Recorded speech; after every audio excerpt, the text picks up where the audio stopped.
सतगुरुदेव की जय। सर्वसंगत से प्रार्थना है, सत्संग प्रारंभ हो रहा है। कृपया सत्संग स्थल पर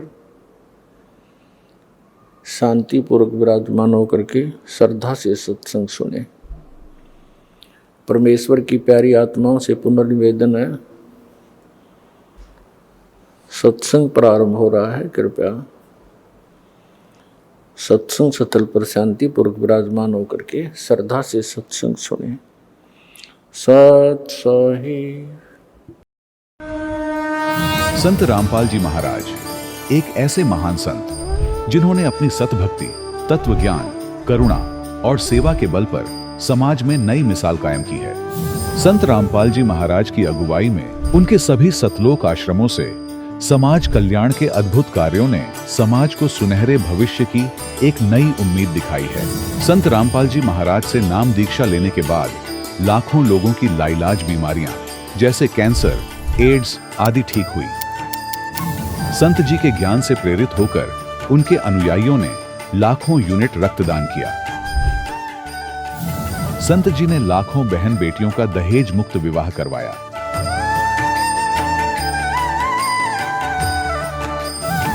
संत जी ने लाखों लोगों का नशा छुड़वाया, करोड़ों उजड़े परिवार बसे। संत जी के आश्रमों में समागम के दौरान निःशुल्क नेत्र चिकित्सा, दंत चिकित्सा प्रदान की जाती है। संत रामपाल जी महाराज द्वारा समय समय पर पर्यावरण संरक्षण के उद्देश्य से बड़े स्तर पर वृक्षारोपण किया जाता है। संत जी ने जरूरतमंदों को तत्काल राहत पहुंचाने के लिए एम्बुलेंस सेवा शुरू की। संत जी अपने अनुयायियों को देहदान के लिए प्रेरित करते हैं, जिससे मानवता की सेवा और चिकित्सा क्षेत्र में सुधार हो सके। संत रामपाल जी महाराज के सभी आश्रमों में हर रोज निःशुल्क भंडारा आयोजित किया जाता है, जहां हर वर्ग, हर जाति और हर धर्म के लोग एक साथ बैठकर भोजन करते हैं।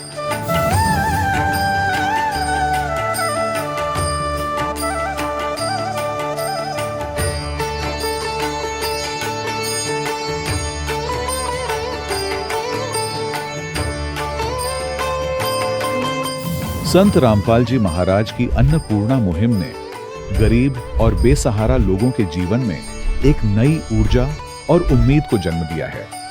घर घर खाद्य सामग्री और जरूरी मदद पहुंचाकर संत रामपाल जी महाराज ने लोगों को दुख और मजबूरी से लड़ने की ताकत प्रदान की है।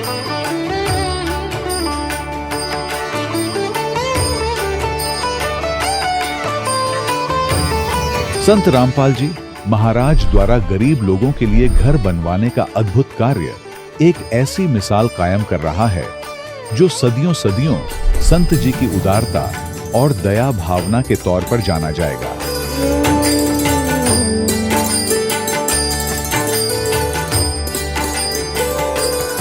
संत रामपाल जी महाराज के आश्रम में हजारों बुजुर्गों को सम्मान और प्यार के साथ जीवन जीने का अवसर मिलता है। उनके खाने, रहने और स्वास्थ्य की पूरी जिम्मेदारी संत रामपाल जी महाराज उठाते हैं। अनाथ बच्चों के लिए संत रामपाल जी महाराज के सभी आश्रम किसी वरदान से कम नहीं। यहाँ उन्हें शिक्षा, संस्कार और भविष्य के लिए बेहतर अवसर प्रदान किए जाते हैं। चाहे बाढ़ हो, भूकंप या महामारी, संत रामपाल जी महाराज और उनके अनुयायी हमेशा ही जरूरतमंदों के लिए सबसे आगे खड़े रहते हैं। कोविड महामारी के दौरान संत रामपाल जी महाराज के आश्रमों से करोड़ों लोगों के लिए भोजन, दवाइयां और जीवन रक्षक सामग्रियां उपलब्ध कराई गई। चाहे गरीब की मदद हो या किसी शोषित और पीड़ित वर्ग के हक और सम्मान की लड़ाई, संत रामपाल जी महाराज ने हमेशा ही उनकी दबी आवाज को सरकारों तक पहुंचाया है और उन्हें उचित न्याय दिलवाने में अहम भूमिका अदा की है।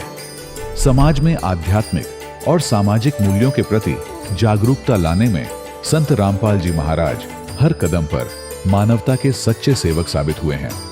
संत रामपाल जी महाराज का जीवन हमें सिखाता है कि सच्ची सेवा वही है जो निस्वार्थ भाव से की जाए। आइए हम भी इस महान सेवा के कार्य में इस महान संत से जुड़ें और संत रामपाल जी महाराज से नाम दीक्षा लेकर अपने जीवन को धन्य बनाएं।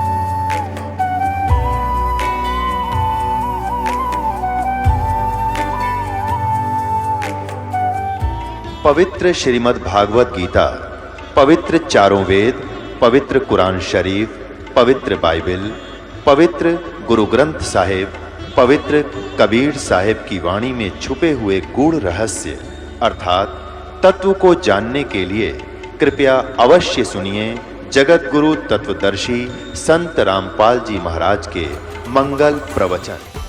आज हम एक ऐसे त्योहार की बात करेंगे जो भाई बहन के प्यार और बंधन का जश्न मनाता है, जिसे हम रक्षाबंधन कहते हैं या यूं कहें राखी का पावन पर्व।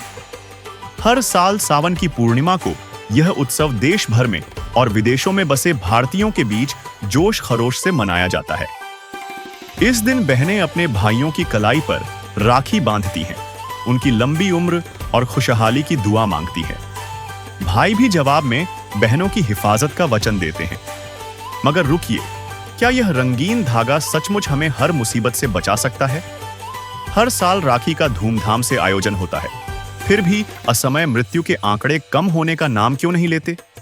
क्या एक धागे की ताकत इतनी है कि वह हमें हर खतरे से ढाल दे, या हमें एक ऐसे रक्षक की तलाश है जो हर मुश्किल में सचमुच साथ दे? तो दोस्तों, आज के इस खास एपिसोड में हम रक्षाबंधन के पीछे छिपे कुछ अनछुए सवालों को टटोलेंगे। हम जानेंगे कि इस पर्व का असली मतलब क्या है और सच्चा रक्षक कौन हो सकता है। क्या हमें अपनी पुरानी परंपराओं पर आंखें बंद करके यकीन करते रहना चाहिए, या वक्त आ गया है कि हम एक ऐसे रक्षक की खोज करें जो हर तूफान में हमारा हाथ थामे? सवाल नंबर 1, रक्षाबंधन का ऐतिहासिक महत्व क्या है और क्या पवित्र ग्रंथ इन परंपराओं का समर्थन करते हैं? दोस्तों, रक्षाबंधन और श्रावण पूर्णिमा के ऐतिहासिक और धार्मिक महत्व की गुत्थी सुलझाने की कोशिश करते हैं। सुनने में आता है कि इस पर्व से जुड़ी कई कहानियां हैं। कोई कहता है कि देवी लक्ष्मी ने राजा बलि को राखी बांधी थी, तो कोई यमराज और यमुना जी की कहानी सुनाता है, जिसमें यमुना जी ने राखी बांधकर अमृतत्व का वरदान पा लिया। हर कोने में एक नई कहानी, हर गली में एक नया किस्सा। फिर श्रावण पूर्णिमा को भगवान शिव और विष्णु की पूजा का भी बड़ा महत्व बताया जाता है। कहते हैं, शिव जी ने समुद्र मंथन का विष पीकर दुनिया को बचाया और विष्णु जी ने वामन अवतार में राजा बलि को पाताल भेजकर प्रजा की रक्षा की। सुनने में तो सब बहुत पवित्र और भव्य लगता है, लेकिन क्या ये कहानियां हमारे शास्त्रों में कहीं लिखी हैं, या ये बस पीढ़ी दर पीढ़ी चलती आई लोक मान्यताएं हैं? जब हम वेदों, गीता और अन्य पवित्र ग्रंथों को खंगालते हैं, तो रक्षाबंधन या श्रावण पूर्णिमा की इन कहानियों का कोई ठोस सबूत नहीं मिलता। जी हां, आपने सही सुना।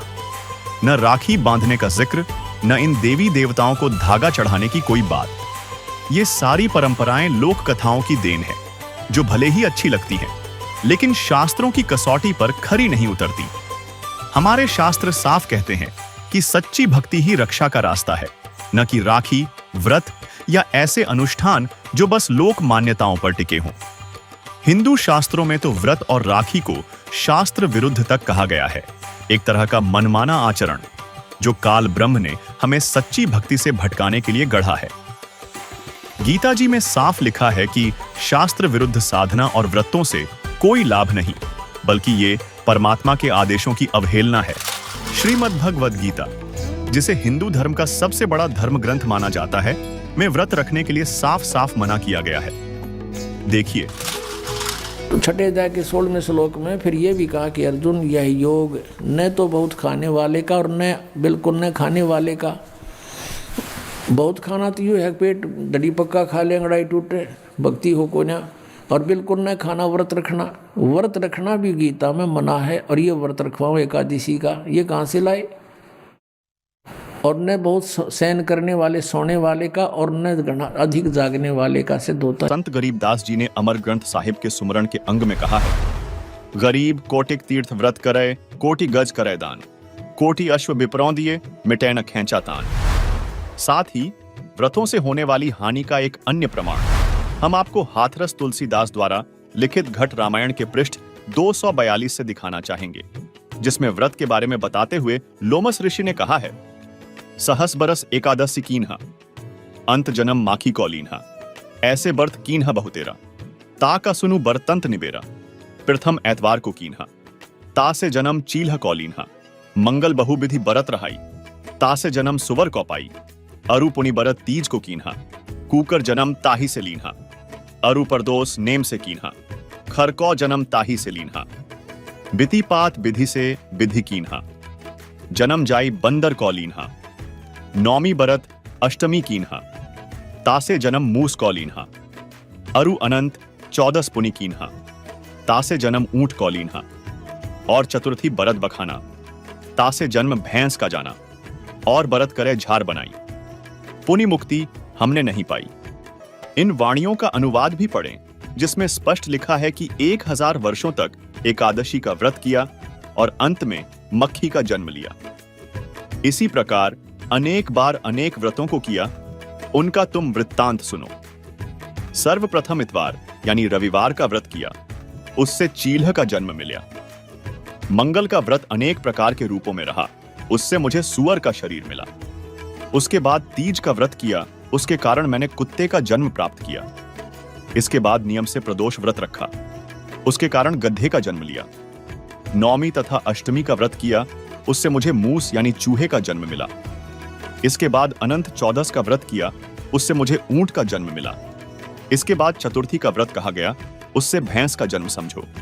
और नाना प्रकार के व्रतों का अनुशीलन पूरी तत्परता से पूछा, फिर भी मुक्ति नहीं प्राप्त की। दर्शकों, इससे यह स्पष्ट होता है कि व्रत करने से कोई भी देवी देवता प्रसन्न नहीं होते, बल्कि यह शास्त्र विरुद्ध साधना होने के कारण व्यर्थ है। जो साधक शास्त्र विधि को त्याग कर मनमाना आचरण करते हैं, उन्हें कोई लाभ नहीं होता। गीता जी अध्याय 16 के श्लोक 23 और 24 में इसका प्रमाण दिखाते हैं। ये है गीता जी अध्याय 16 का श्लोक 23, जिसमें कहा है कि अर्जुन, जो पुरुष शास्त्र विधि को त्याग कर अपनी इच्छा से मनमाना आचरण करता है, वह न तो सिद्धि को प्राप्त होता है, न परम गति को, और न सुख को ही। गीता जी के अध्याय 16 के श्लोक 24 में कहा है कि अर्जुन, इससे तेरे लिए कर्तव्य और अकर्तव्य की व्यवस्था में शास्त्र ही प्रमाण है। इसे जानकर शास्त्र विधि से नियत कर्म ही करने योग्य है, अर्थात जो शास्त्रों में बताया है वैसा ही करना चाहिए। और दोस्तों, हम सब जानते हैं कि राजा के आदेश तोड़ने की सजा क्या होती है। जब बात सर्व सृष्टि के रचनहार की हो, तो क्या हम इन शास्त्र विरुद्ध प्रथाओं को मानकर खुद को दंड का भागी बना रहे हैं? तो सवाल यह है कि क्या हमारी रक्षा के लिए राखी का धागा काफी है, या हमें उस सच्चे रक्षक की तलाश करनी चाहिए जिसका जिक्र हमारे शास्त्रों में है? सवाल नंबर 2, रक्षाबंधन जैसे पर्व का असली मोल भाव क्या बचा है, या ये बस एक चमक धमक वाला दिखावा बनकर रह गया है? दोस्तों, समय बदल रहा है और इसके साथ रक्षाबंधन की वो गहरी भावना भी कहीं धुंधली पड़ती जा रही है। पहले ये पर्व भाई बहन के बीच प्यार, विश्वास और रक्षा के वादे का प्रतीक था, लेकिन आज ये बस एक रस्म बनकर रह गया है। राखी की थाली, चमचमाते गिफ्ट्स और सोशल मीडिया पर फोटो डालने की होड़। बहनें भाइयों की कलाई पर राखी बांधती हैं, भाई सुरक्षा का वचन देते हैं, लेकिन क्या एक धागा सचमुच जिंदगी की सारी मुसीबतों से बचा सकता है? क्या ये रस्में हमें उस सच्ची सुरक्षा की गारंटी देती हैं जो हर पल, हर संकट में हमारे साथ हो? या फिर हम बस औपचारिकताओं के पीछे भाग रहे हैं, बिना ये सोचे कि असली रक्षा का मतलब क्या है? सोचिए, अगर राखी ही रक्षा की गारंटी होती, तो जिन बहनों के भाई नहीं हैं, उनका क्या? और क्या रक्षाबंधन की परंपरा शुरू होने से पहले बहनों की रक्षा नहीं होती थी? अगर कोई बड़ा हादसा हो, कोई आपदा आए या मृत्यु सामने खड़ी हो, तो क्या भाई का वचन या राखी का धागा उसे टाल सकता है? जवाब साफ है, नहीं। जिसका एहसास हमें हर साल रक्षाबंधन पर होने वाली ये घटनाएं कराती हैं। जहां एक तरफ रक्षाबंधन के पर्व की खुशियां प्रदेश में धूमधाम से मनाई जा रही हैं, वहीं एक सड़क हादसे में घायल हुए एक बहन ने अपने भाई को खो दिया। करनाल ब्राह्मण माजरा गांव के पास हादसे में घायल युवक की रक्षाबंधन के दिन मौत हो गई, जिसके बाद मृतक के घर में मातम का माहौल बना हुआ है। रक्षाबंधन का दिन हादसों का गुरुवार साबित हुआ। अलग अलग हुए हादसे में 6 लोगों की मौत हो गई, जबकि 1 दर्जन से ज्यादा लोग घायल हुए हैं। रिपोर्ट देखिए। राखी का त्योहार जहां खुशियां लेकर आए, वहीं अलग अलग सड़क हादसे की वजह से कई परिवारों में गम का माहौल है। केशकाल में 2 अलग अलग सड़क हादसे में 4 लोगों की मौत हो गई, वहीं 3 लोग घायल हुए हैं। नेशनल हाईवे नंबर 30 में सिंगनपुर पेट्रोल पंप के पास ट्रक और इनोवा की टक्कर हो गई। हादसे में एक शख्स की मौत हो गई। वहीं दूसरा हादसा कर्रापारा में हुआ, जहां 2 बाइक की भिड़ंत में 3 लोगों की मौत हो गई और 2 गंभीर। पत्थलगांव के सन्ना में बेकाबू बाइक पुल से 40 फीट नीचे गिर गई। हादसे में दोनों की मौके पर ही मौत हो गई। बलरामपुर में राजपुर के पास स्कॉर्पियो ने बाइक सवारों को टक्कर मार दी। हादसे में घायल तीनों बाइक सवारों की हालत गंभीर बनी हुई है। कोरबा के कोहडिया के पास ऑटो और कार की टक्कर हो गई। हादसे में 5 घायल हुए हैं, जिनमें से 2 की हालत गंभीर बनी हुई है। वहीं बाइक सवार एक युवक पर पेड़ की बड़ी टहनी गिर गई, जिससे दोनों गंभीर रूप से जख्मी हो गए। वो निकले तो थे खुशी खुशी अपने घर त्योहार मनाने, खुशी मनाने, जश्न मनाने, अपनों से मिलने। कई ऐसे थे जो वर्षों से अपने परिवार से नहीं मिले थे, लेकिन इस रक्षाबंधन वो मिलना चाहते थे, दिल की हसरत मिटाना चाहते थे। वहीं घर में उनके अपने इंतजार कर रहे थे, टकटकी लगाए किसी का बेटा कि पापा आएंगे, तोहफा लाएंगे। किसी के पिता, बेटा आएगा तो गले लगा लूंगा। तो किसी की पत्नी जो सालों से अपने पति का इंतजार कर रही थी कि अब इस सावन में मुलाकात होगी, लेकिन किसे पता था कि इस रात की कोई सुबह नहीं। दरअसल बुलंदशहर में प्राइवेट बस और टाटा पिकअप की भिड़ंत हो गई, जिसमें अभी तक एक्सीडेंट में 10 लोगों की मौत की पुष्टि हुई है। तो फिर सवाल उठता है, क्या हमारे शास्त्रों में किसी ऐसे रक्षक का जिक्र नहीं जो हर मुश्किल में, हर हाल में हमारी ढाल बन सके? दोस्तों, ऐसा नहीं है। हमारे पवित्र ग्रंथों में उस सच्चे रक्षक का जिक्र है जो हर परिस्थिति में हमारी हिफाजत कर सकता है। मगर दिक्कत यह है कि हमें अब तक कोई ऐसा सच्चा संत नहीं मिला जो इन ग्रंथों का सही अर्थ समझा सके। सुनिए रक्षाबंधन पर सद्गुरु संत रामपाल जी महाराज का यह अनमोल सत्संग जो आपकी आंखें खोल देगा। फिर जैसे ये त्योहार आते हैं रक्षाबंधन का, अब देख हम कहाँ पहुंच गए। रक्षा कौन करेगा? भगवान करेगा रक्षा। तो रक्षाबंधन हमने भगवान का करना चाहिए ताकि हमारी रक्षा करे। हम जाओ अपने भाई का रक्षा का सूत्र बांधने, हमारी रक्षा करेगा भाई। अब रक्षा उद्देश्य ना रह रहा कि ये देगा भाई, ये उद्देश्य लेकर जाती है बहनें। ये कोई बात हुई? कहाँ ले जा छोड़ा। एक बहन कह रही थी कि आपका ज्ञान प्राप्त होने के बाद यह बात सच्ची लगने लगी मुझे। मैं अपने घर गई हुई थी रक्षाबंधन के दिन, अपने भाई का रक्षा बंधन, रक्षा सूत्र। उद्देश्य तो बच्चों पढ़े लिखे पता लगेगा, हम पढ़ते थे भी ये भाई मेरी रक्षा करिए इसलिए धागा बांधती हूँ।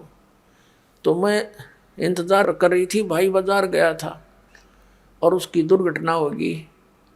भाई की शव आया भाई का घर पे, टक्कर मार रोए सारा परिवार। वो रक्षाबंधन भी गया, वो त्योहार भी बाढ़ में गया और रोना पीटना बुरा हाल हो गया। अब फिर उसको पता चला, वो कहने लगी जब मेरा भाई अपनी रक्षा नहीं कर सका तो मेरी रक्षा कैसे कर देगा। तो उसने दूसरे भाई से कहा कि भाई, जब ज्ञान हो गया उस बेटी ने कि आजा मेरे साथ, तेरी रक्षा भी होगी मेरी भी होगी। भाई उस भगवान के दरबार में नाम ले ले, उसके रक्षा सूत्र बांधाएंगे हम अपने भगवान के। कहने का भाव ये है, परमात्मा की शरण प्राप्त होने के बाद इस तरह की दुर्घटनाएं भी टला करती हैं यदि हम नियमित रहेंगे तो। दोस्तों, त्योहारों की ये चकाचौंध, ये 1-2 दिन की खुशी, ये सब अस्थाई है। ये ना तो कोई असली लाभ देता है, ना ही सच्ची रक्षा। असल खुशी, असल सुरक्षा तो सिर्फ पूर्ण परमात्मा की सच्ची भक्ति से मिलती है। वही है जो हर तूफान में हमारा हाथ थामता है। लेकिन वो परमात्मा कौन है? उसका राज खुलने वाला है और वो भी इसी वीडियो में, तो बने रहिए। सवाल नंबर 3, श्रावण पूर्णिमा पर रक्षाबंधन के दौरान देवी देवताओं को राखी बांधने या चढ़ाने की परंपरा का महत्व क्या है? क्या देवी देवता वास्तव में हमारी रक्षा कर सकते हैं?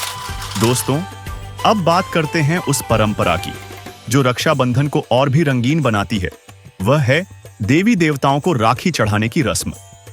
कई जगहों पर लोग मानते हैं कि श्रावण पूर्णिमा के दिन भगवान को राखी बांधने या चढ़ाने से देवी देवता खुश हो जाते हैं और बस आपकी सारी मनोकामनाएं पूरी।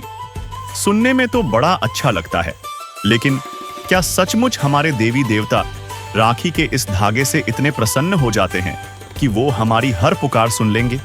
क्या वो सचमुच हर मुसीबत में हमारी ढाल बन सकते हैं? चलिए इसकी तह तक जाते हैं। हमारे पवित्र शास्त्रों में साफ लिखा है कि देवी देवता बस हमारे कर्मों का फल दे सकते हैं, न उससे ज्यादा न कम। जी हाँ, गीता जी और पुराणों में ये बात पक्की है कि देवतागण हमारे कर्मों के हिसाब से ही फल देते हैं, न कि राखी चढ़ाने से कोई जादुई चमत्कार होता है।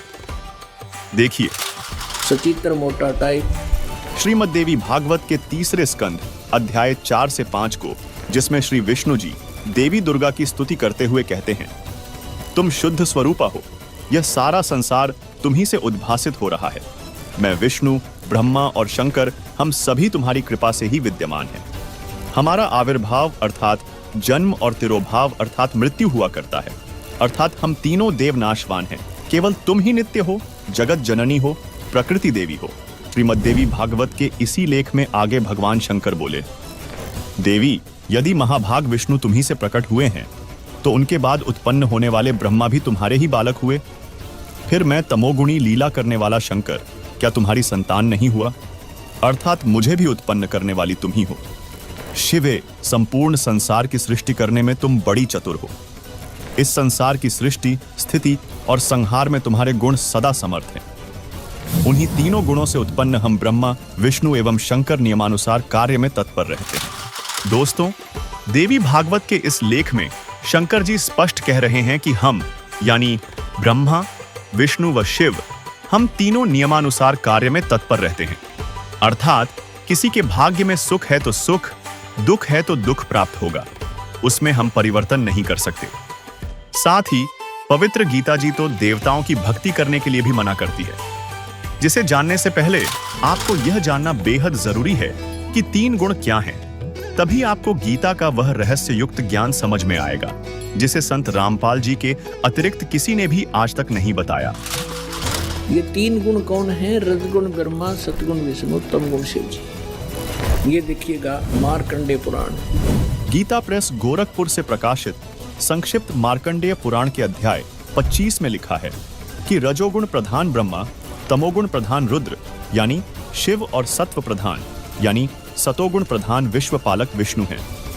ये ही 3 देवता हैं और ये ही 3 गुण हैं। और थोड़ा सा पक्का कर दूं, ये देखिएगा, ये है श्रीमद् देवी भागवत। देखिए, खेमराज श्री कृष्ण दास प्रकाशन, बंबई से प्रकाशित श्रीमद् देवी भागवत भाग 1 के 3 स्कंध के अध्याय 5 श्लोक 8 में भगवान शंकर बोले, हे मात, यदि हमारे ऊपर आप दयायुक्त हो तो मुझे तमोगुण क्यों बनाया?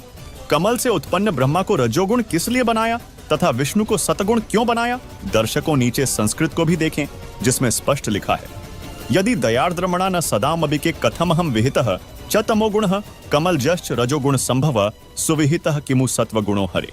इति सिद्धम रजगुण ब्रह्मा, सतगुण विष्णु, तमगुण शिव जी। दर्शकों, मार्कंडेय पुराण और श्रीमद् देवी भागवत के इस उल्लेख से यह स्पष्ट होता है कि 3 गुण यानी रजगुण ब्रह्मा जी, सतगुण विष्णु जी और तमगुण शिव जी हैं। दोस्तों, अभी आपने अपने पुराणों में देखा कि रजगुण ब्रह्मा, सतगुण विष्णु और तमगुण शिव हैं। अब जानते हैं तीनों गुणों की पूजा करने वाले साधकों को गीता ज्ञानदाता ने क्या कहा है। अब ये दास आपको पवित्र श्रीमद् भगवत गीता के अंदर दिखाएगा। गुण तीनों की भक्ति में ये भूल पड़ो संसारे, कह कबीर निज नाम बिना कैसे उतरो पार। 3 देव की जो करते भक्ति, उनकी कदे ना होवे मुक्ति। तभी तो हमारे सारे पूर्वज भूत बनवा दिए नज्ञानिया ने, और फिर हमारे से श्राद्ध कटवाओ, तुम्हारे पिताजी स्वर्ग में भूखे हैं। अरे नकलियो, स्वर्ग में जब कुछ है नहीं, वो स्वर्ग कहाँ हो गया जिसमें भूखे मरे हमारे पूर्वज? बोला स्वर्ग बेच दिए, गति कर दी उनकी, सारे क्रियाक्रम करे पाछे, और फिर न कहो भूखे हैं उनको ये दान करो। किसा मूर्ख बना रखा था इन्हें। अब ये देखिएगा, श्रीमद् भगवत गीता अध्याय नंबर 7 का जयदयाल गोविंद का इसके अनुवादक हैं, गीता प्रेस गोरखपुर से ये छपी है। ये देखिएगा, अध्याय नंबर 7 के 1, 2, 3 में गीता ज्ञानदाता कहता है कि अर्जुन, अब ऐसा ज्ञान बताने जा रहा हूँ जिसको जानने के बाद कुछ भी जानना शेष नहीं रहेगा। देखना, अथ सप्तमोध्याय 7वां अध्याय प्रारंभ। श्री भगवान उवाच, इसमें कितने भी श्री कृष्ण उवाच नहीं है, भगवान उवाच। ये आप देख रहे हो सामने।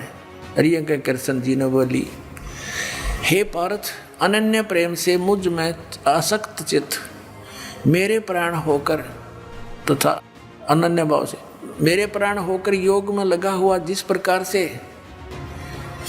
संपूर्ण विभूति बल ऐश्वर्य आदि गुणों से संपन्न सबके आत्म रूप मुझको संशय रहित जानेगा, उसको सुन कहते तू मुझे अच्छी तरह समझ जाएगा, वो ज्ञान बताता हूँ। साथ में देगा दूसरा श्लोक, मैं तेरे लिए इस विज्ञान से तत्व ज्ञान को संपूर्णता कहूँगा, जिसको जानकर संसार में फिर कुछ भी जानने योग्य शेष नहीं रह जाता। अध्याय नंबर 7 के और श्लोक नंबर 12 पे, क्योंकि ताज़ा ताज़ा सिद्ध हुआ है कि रजगुण ब्रह्मा है, सतगुण विष्णु, तमगुण शिव जी, ये याद रखना। अब ये गीता ज्ञान दाता ब्रह्म है, काल है, और ये कह रहा है कि और भी जो सतगुण से उत्पन्न होने वाले भाव हैं, सतोगुण यानी विष्णु से सतिथि, और जो रजगुण से तथा तमगुण से, रजगुण ब्रह्मा जी से उत्पत्ति, तमोगुण से संहार शंकर जी से, तमगुण शंकर से संहार होने वाले भाव हैं, उन सब को मुझसे ही होने वाले हैं ऐसा जान, परंतु वास्तव में उनमें मैं और वे मुझ में नहीं है।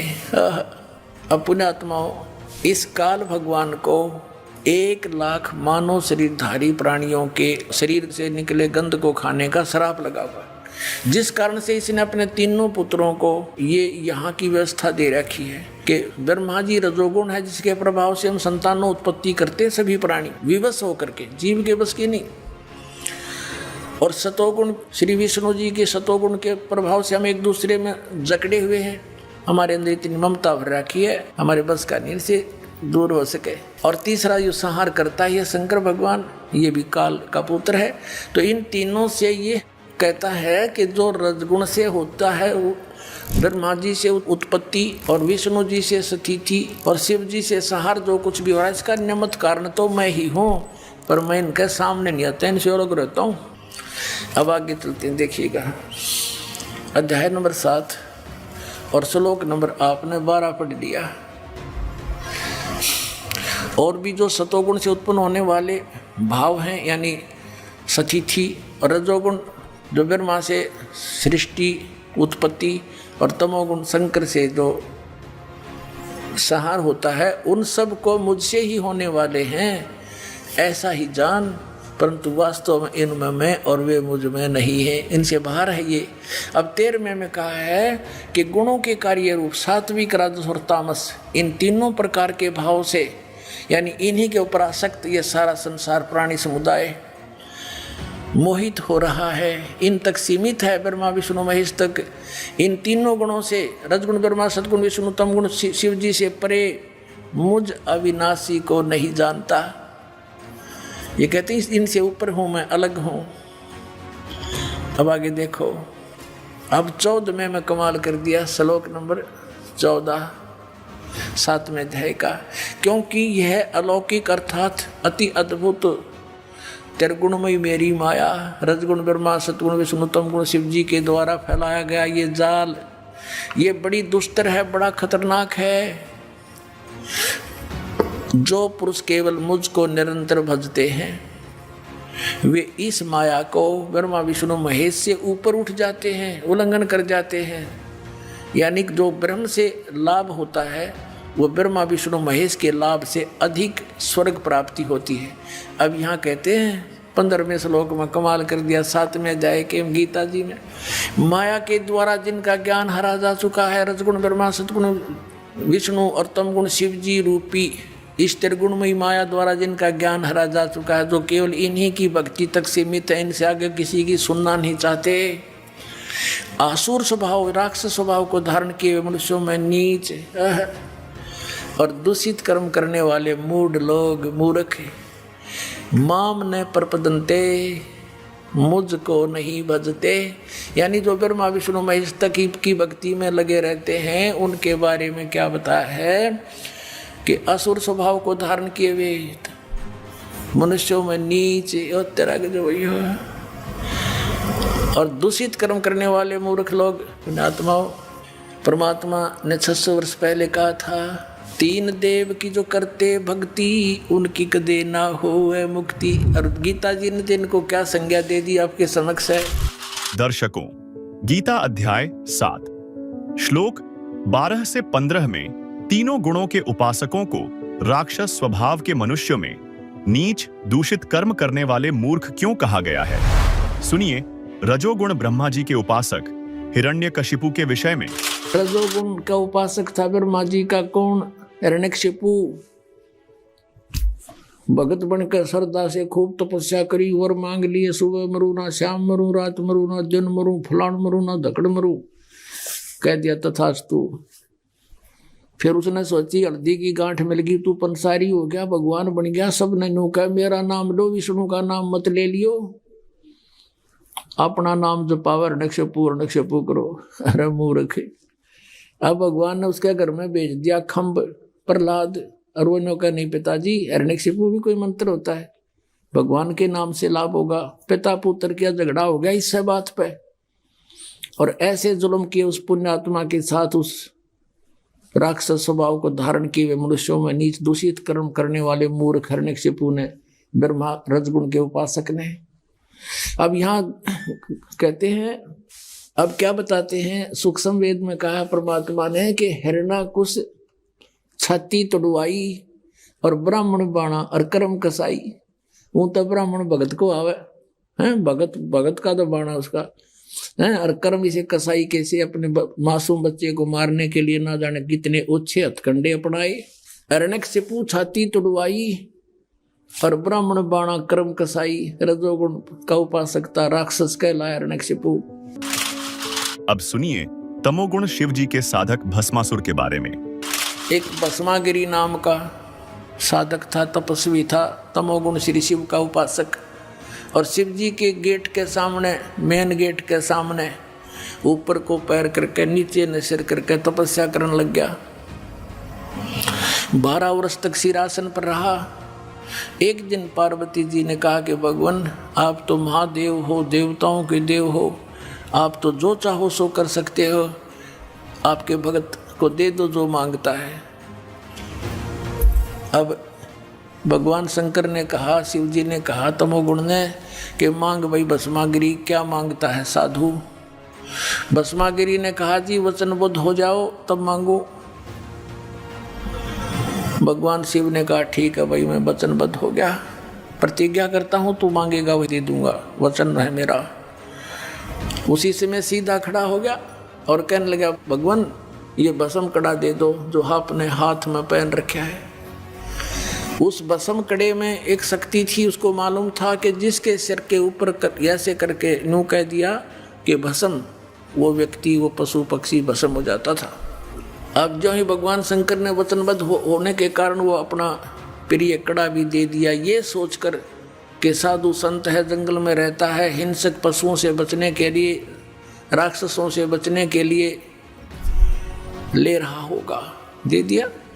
जो ही कड़ा हाथ में आया और एकदम ठाके मारकर हंसने लगा कि शंकर होले होशियार, तुझे मारूंगा और पार्वती को अपनी पत्नी बनाऊंगा। हा हा हा। अब उसने यूं किया, शंकर भगवान जान गया कि तो एकदम चेंज हो गया सारा, इसका तो आओ भाव बदल गया नीच का। भगवान शंकर ने डांक ठोक दी, फुल स्पीड तक भाग लिया, 100 की स्पीड तक। आगे आगे भगवान और पीछे पीछे पुजारी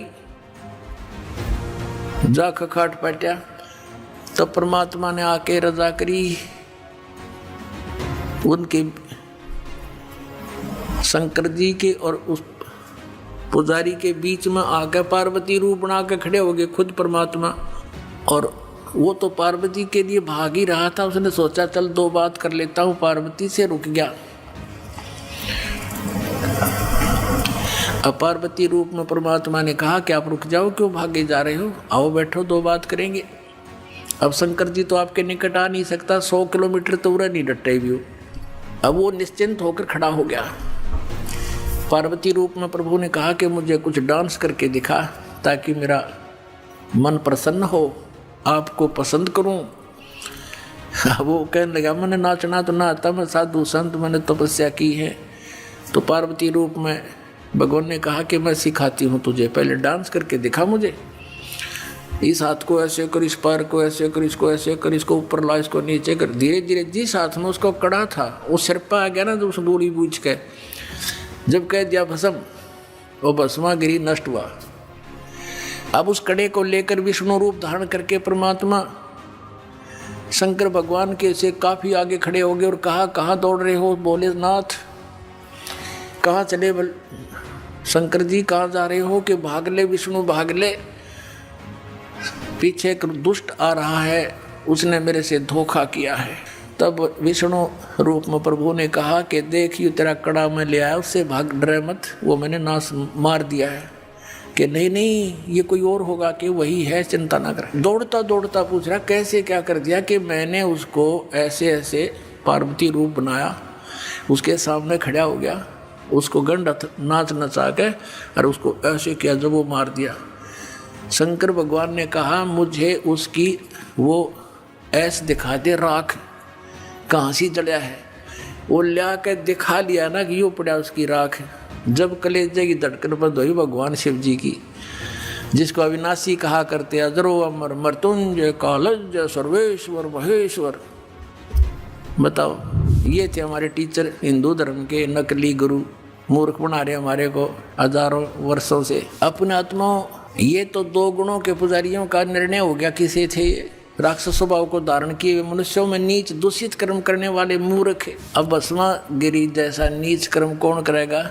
भगवान की पत्नी पे, और नीत खराब कर दिया अपनी माँ पे।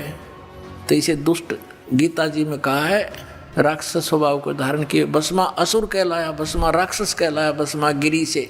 अब सतोगुण श्री विष्णु जी के पुजारी वैष्णो धर्म, वैष्णो साधु होते हैं। एक समय हर की पैड़ी हरिद्वार के अंदर एक कुंभ के पर्व की, कुंभ के मेले की, त्योहार की पर भी लगी। हर की पैड़ियों पर वो पर भी लगनी थी, वहाँ स्नान करना था। तो सभी ये षटदल बोला है न, 6 प्रकार के, गिरी, पुरी, नागा, सन्यासी, वैष्णो, नाथ, ये षटदल कहलाते हैं। दल माने संख्या, अलग अलग ग्रुप, दल माने पूरा समूह। तो ये सब षटदल अपने अपने स्थान पर, अपने अपने डेरों में, अपने अपने ग्रुप में, गिरियों में गिरी, पुरियों में पुरी, सन्यासियों में सन्यासी, नागाओं में नागा, वैष्णों में वैष्णो साधु जा करके अपने ग्रुप में वहाँ हरिद्वार में इकट्ठे हो गए। ये ऐसा ही करते हैं। और जब स्नान करने का समय आता है, उस समय ये सभी चल पड़ते हैं अपने मुखिया के पीछे पीछे। अपने अपने अलग अलग गिरियों का मुखिया अलग होता है, पुरियों का अलग, सन्यासियों का अलग, वैष्णों का अलग, नागाओं का अलग। ये नागा और गिरी, पुरी, सन्यासी और ये नाथ, ये सारे तमोगुण शिव के उपासक, सतोगुण विष्णु के उपासक, वैष्णो साधु। पहले नागा पहुंच गया पूरा ग्रुप, कोई हजारों की संख्या में, 50-60 हजार। और हर की पैड़ी पर नहाने के लिए पोजीशन पकड़ के पहले स्नान करने लगे। पीछे से आगे वैष्णो का समूह पूरा। वैष्णो ने आकर कहा कि हे सतोगुण वैष्णो, विष्णु के उपासकों ने कहा कि हे नागाओ, तुम पहले स्नान मत करना, प्रथम हम स्नान करेंगे, हम सर्वश्रेष्ठ हैं। नागा कहने लगे, नहीं, हम सर्वश्रेष्ठ हैं, हम प्रथम स्नान करेंगे, हम त्यागी और बैरागी हैं, हम नी इच्छा रहते हैं, हम वस्त्र तक भी ग्रहण नहीं करते, और हम सर्वश्रेष्ठ हैं, हम प्रथम स्नान करेंगे। अब वैष्णो साधु कहने लगे, वो संत, कि तुम काहे के श्रेष्ठ हो, हैं? तुम नंगे फिरते हो पशु की तरह, राख लपेटे रहते हो, आज तुम नहाने वाले बन गए, शरड फिरडो, टट्टी के हाथ भी ना धोते तुम, आज प्रथम स्नान करने पर तुल गए हो। अब इतनी बात से वो क्षुब्ध हो गए। कौन? नागा। भगवान भूल गए, वो कुंभ का मेला की पर्व भी भूल गए, उल्टे फिर गए एकदम। और उसने उनके बाल पकड़ लिया, उसने उनके गुट्टम गुट्टा, फिर तलवार निकाल लाए, तीर मारे एक दूसरे के, पूरी छुरी घोंप दे, कत्लेआम कर दिया। 25,000 ये त्रिगुणोपासक कटका मर गए वहाँ हर की पैड़ी हरिद्वार के अंदर। ओए होए। अब इसके विषय में सुख संवेद में कहा है, तीर तुपक तलवार कटारी जमदड़ जोर बधावे हैं, हर पैड़ी हर हेत न जाण्या वाजा तेग चलावे हैं। काटे शीस नहीं दिल करुणा ये जग में साध कमावे हैं। जो जन इनके दर्शन को जावे उनको भी नरक पठावे हैं। ओए होए, 4 पंक्तियों में निर्णय दे दिया सुख संवेद में परमात्मा ने, कबीर भगवान ने, कि तीर तुपक तलवार कटारी और डट के लठ बजावे हैं, जमदड़ जोर बजावे हैं। और हर पैड़ी हर हेत नहीं जाना, हर की पैड़ी कहें भगवान की छाती पे कत्लेआम कर डाला। हर पैड़ी हर हेत नहीं जाना, वहाँ जा तेग यानी तलवार चलावे हैं। और काटे शीस नहीं दिल करुणा ये जग में साध कमावे हैं। इन्हें तुम संत भी कहते हो। और जो जन इनके दर्शन को जावे उनको भी नरक पठावे। उन भी ये पाठ पढ़ाओगे, ऐसे उनको बना देंगे।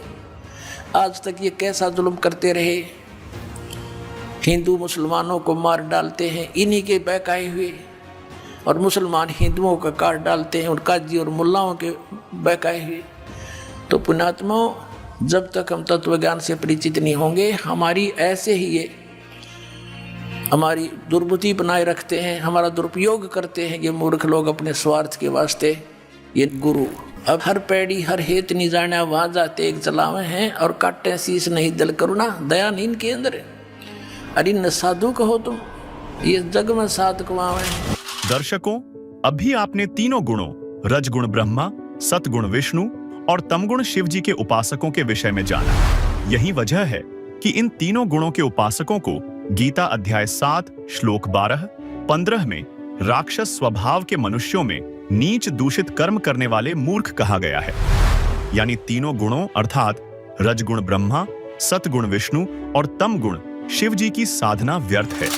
और अगर बात रक्षा की करें तो थोड़ा सोचिए, हम श्री राम और श्री कृष्ण जैसे विष्णु अवतारों के जीवन को देखें जिन्हें तमाम कष्ट झेलने पड़े, या फिर भस्मासुर की कहानी याद करें जिसमें शिव जी को अपनी जान बचाने के लिए इधर उधर भागना पड़ा। अब बताइए, जब ये देवता अपनी रक्षा में इतने लाचार थे तो क्या वो हमारी हर मुसीबत में हमें बचा लेंगे? ये तो वही बात हुई कि जिसके पास छाता नहीं वो बारिश में हमें कैसे बचाएगा। गीता जी में तो साफ साफ देवताओं की भक्ति को मना किया गया है।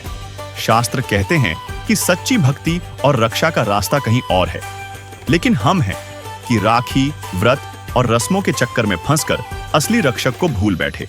तो सवाल यह है कि जब देवी देवता ही हमारी पूरी रक्षा नहीं कर सकते, तो क्या हमें उस सच्चे रक्षक की तलाश नहीं करनी चाहिए जो हर हाल में, हर संकट में हमारा साथ दे?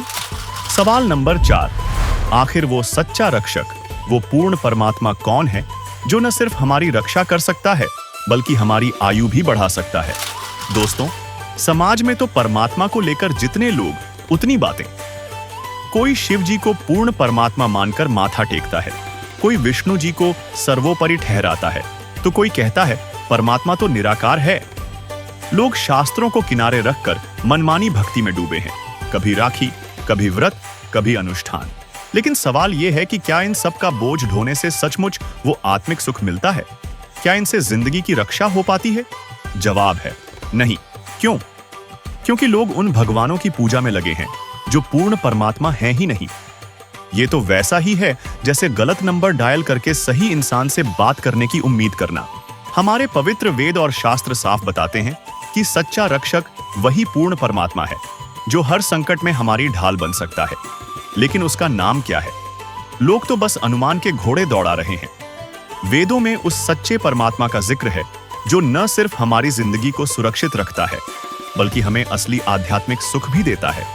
दर्शकों, वेद हमारे सबसे पुरातन धर्म ग्रंथ हैं, जिन्हें प्रत्येक व्यक्ति सत्य मानता है और यह भी मानता है कि इनमें जो ज्ञान दिया गया है वह प्रभु द्वारा प्रदत्त ज्ञान है जिसमें पूर्ण परमात्मा की महिमा दी गई है। तो हम इन्हीं वेदों से जानते हैं कि आखिर आदि पुरुष नारायण यानी सनातन पूर्ण परमात्मा, परम अक्षर ब्रह्म कौन है जिसने सर्व सृष्टि की रचना की है। दर्शकों, इस सृष्टि के सृजनहार के विषय में ऋग्वेद मंडल 1 सूक्त 1 मंत्र 5 में कहा गया है कि सर्व सृष्टि रचनहार कुल का मालिक कबीरदेव अर्थात कबीर परमात्मा है, जो तेजोमय शरीर युक्त है, जो साधकों के लिए पूजा करने योग्य है, जिसकी प्राप्ति तत्वदर्शी संत के द्वारा बताए वास्तविक भक्ति मार्ग से देव स्वरूप भक्त को होती है। फिर ऋग्वेद मंडल 9 सूक्त 94 मंत्र 3 में वेद ज्ञान दाता ने कहा है कि जो पूर्वोक्त परमात्मा कवियों की भूमिका करके अपना तत्व ज्ञान प्रदान करता है वह कबीर देव अर्थात कबीर प्रभु है, जिसकी प्रभुता सर्व ब्रह्मांडों के प्रभुओं पर है। वह सदा एक रस रहता है अर्थात मरता व जन्मता नहीं है। वह मनुष्य सदृश शरीर से सुशोभित है। वहीं अथर्व वेद कांड 4 अनुवाक 1 मंत्र 7 में लिखा है कि जो परमेश्वर अचल अर्थात वास्तव में अविनाशी सबसे बड़ा स्वामी अर्थात परमेश्वर आत्मा का आधार जो पूर्ण मुक्त होकर सतलोक गए हैं, उनको सतलोक ले जाने वाला, सर्व ब्रह्मांडों का रचनहार, काल ब्रह्म की तरह धोखा न देने वाला ज्यों का त्यों, वह स्वयं कबीरदेव अर्थात कबीर प्रभु है। यही परमेश्वर सर्व ब्रह्मांडों व प्राणियों को अपनी शब्द शक्ति से उत्पन्न करने के कारण माता भी कहलाता है तथा पिता तथा भाई भी वास्तव में यही है तथा परमेश्वर भी यही है। दर्शकों, वेदों के इन सभी प्रमाणों से स्पष्ट हुआ कि वास्तव में पूर्ण परमात्मा परम अक्षर ब्रह्म कबीर परमात्मा है, जिन्होंने इस सृष्टि को बनाया और उन्हीं की शास्त्र अनुकूल भक्ति करने से हमारी आयु बढ़ सकती है। दर्शकों, अब आपको बताते हैं कि कबीर जी परमात्मा क्यों हैं तथा उनके परमात्मा होने का प्रमाण किन किन धर्म ग्रंथों में दिया गया है तथा उनको परमात्मा सिद्ध करने वाले गवाह कौन कौन हैं। जैसे हमारे देश के प्रधानमंत्री के शरीर का नाम तो अन्य होता है और पद का नाम प्रधानमंत्री होता है, ठीक इसी प्रकार कबीर परमात्मा अर्थात कबीर देव सतलोक में सतपुरुष रूप में सिंहासन पर राजा के समान विराजमान हैं, जो कि चारों युगों सतयुग, त्रेता युग, द्वापर युग और कलयुग में सह शरीर प्रकट होते हैं। सतयुग में सत सुकृत कह टेरा, त्रेता नाम मुनीन्द्र मेरा, द्वापर में करुणामय कहाया, कल युग नाम कबीर धराया। कबीर परमात्मा सतयुग में सत सुकृत नाम से आए, त्रेता युग में मुनीन्द्र ऋषि रूप में आए, द्वापर युग में करुणामय नाम में आए तथा कलयुग के 49,106 वर्ष बीत जाने के बाद सन 1398 में कबीर परमात्मा आध्यात्मिक शिक्षा का केंद्र माने जाने वाली प्रसिद्ध काशी नगरी में अपने वास्तविक कबीर नाम से प्रकट हुए तथा वेदों में वर्णित परमात्मा की लीला के अनुसार कवियों की तरह आचरण करते हुए अपने तत्व ज्ञान का प्रचार दोहों कविताओं के माध्यम से करना प्रारंभ किया। दर्शकों, यहाँ आपको स्पष्ट कर दें कि जिस तरह तुलसीदास जी ने रामचरितमानस के बालकांड दोहा 143 की चौपाई 3 में वेद को वेद लिखा है, ठीक इसी प्रकार वेदों में परमात्मा का नाम कबीरदेव है, जिन्हें स्थानीय भाषा में संतों ने कबीर साहिब कहा है तथा संस्कृत में कबीर को कबीर ही लिखा जाता है। यह संस्कृत के इन विद्वानों द्वारा ही लिखा गया है। दर्शकों, अब देखिए कबीर परमात्मा के ढेरों प्रमाण ऋग्वेद से। ऋग्वेद मंडल 9 सूक्त 31 मंत्र 2, ऋग्वेद मंडल 9 सूक्त 20 मंत्र 1, ऋग्वेद मंडल 9 सूक्त 96 मंत्र 17, ऋग्वेद मंडल 9 सूक्त 86 मंत्र 26, ऋग्वेद मंडल 9 सूक्त 82 मंत्र 2, ऋग्वेद मंडल 1 सूक्त 1 मंत्र 5, ऋग्वेद मंडल 1 सूक्त 11 मंत्र 4, ऋग्वेद मंडल 1 सूक्त 188 मंत्र 1। दर्शकों, अब देखिए कबीर परमात्मा के ढेरों प्रमाण यजुर्वेद से।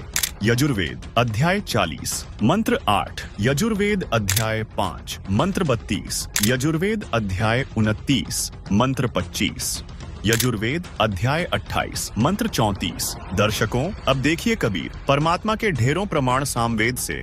सामवेद मंत्र संख्या 30, सामवेद मंत्र संख्या 359, सामवेद मंत्र संख्या 822, सामवेद मंत्र संख्या 920, सामवेद मंत्र संख्या 935, सामवेद मंत्र संख्या 968, सामवेद मंत्र संख्या 1094, सामवेद मंत्र संख्या 1131, सामवेद मंत्र संख्या 1175, सामवेद मंत्र संख्या 1204, सामवेद मंत्र संख्या 1250, सामवेद मंत्र संख्या 1286, सामवेद मंत्र संख्या 1318, सामवेद मंत्र संख्या 1400, सामवेद मंत्र संख्या 1562, सामवेद मंत्र संख्या 1711, सामवेद मंत्र संख्या 1774। दर्शकों, अब देखिए कबीर परमात्मा के ढेरों प्रमाण अथर्व वेद से। अथर्व वेद कांड 4 अनुवाक 1 मंत्र 7, अथर्व वेद कांड 5 अनुवाक 1 मंत्र 5, अथर्व वेद कांड 5 अनुवाक 12 मंत्र 1, अथर्व वेद कांड 5 अनुवाक 13 मंत्र 1, अथर्व वेद कांड 7 अनुवाक 14 मंत्र 1, अथर्ववेद कांड 8 अनुवाक 3 मंत्र 20, अथर्ववेद कांड 9 अनुवाक 9 मंत्र 15, अथर्ववेद कांड 13 अनुवाक 1 मंत्र 11, अथर्ववेद कांड 18 अनुवाक 3 मंत्र 63, अथर्ववेद कांड 20 अनुवाक 77 मंत्र 3। दर्शकों, अभी आपने चारों वेदों से कबीर परमेश्वर जी का प्रमाण देखा। आइए अब देखते हैं अन्य सदग्रंथों में कबीर साहिब जी का प्रमाण। ये है श्रीमद् भगवद गीता अध्याय 8 श्लोक 9 में कबीर परमेश्वर का स्पष्ट प्रमाण है। ये है रामचरितमानस अयोध्या कांड दोहा 109 की चौपाई 4 में कबीर परमेश्वर की ओर इशारा किया गया है।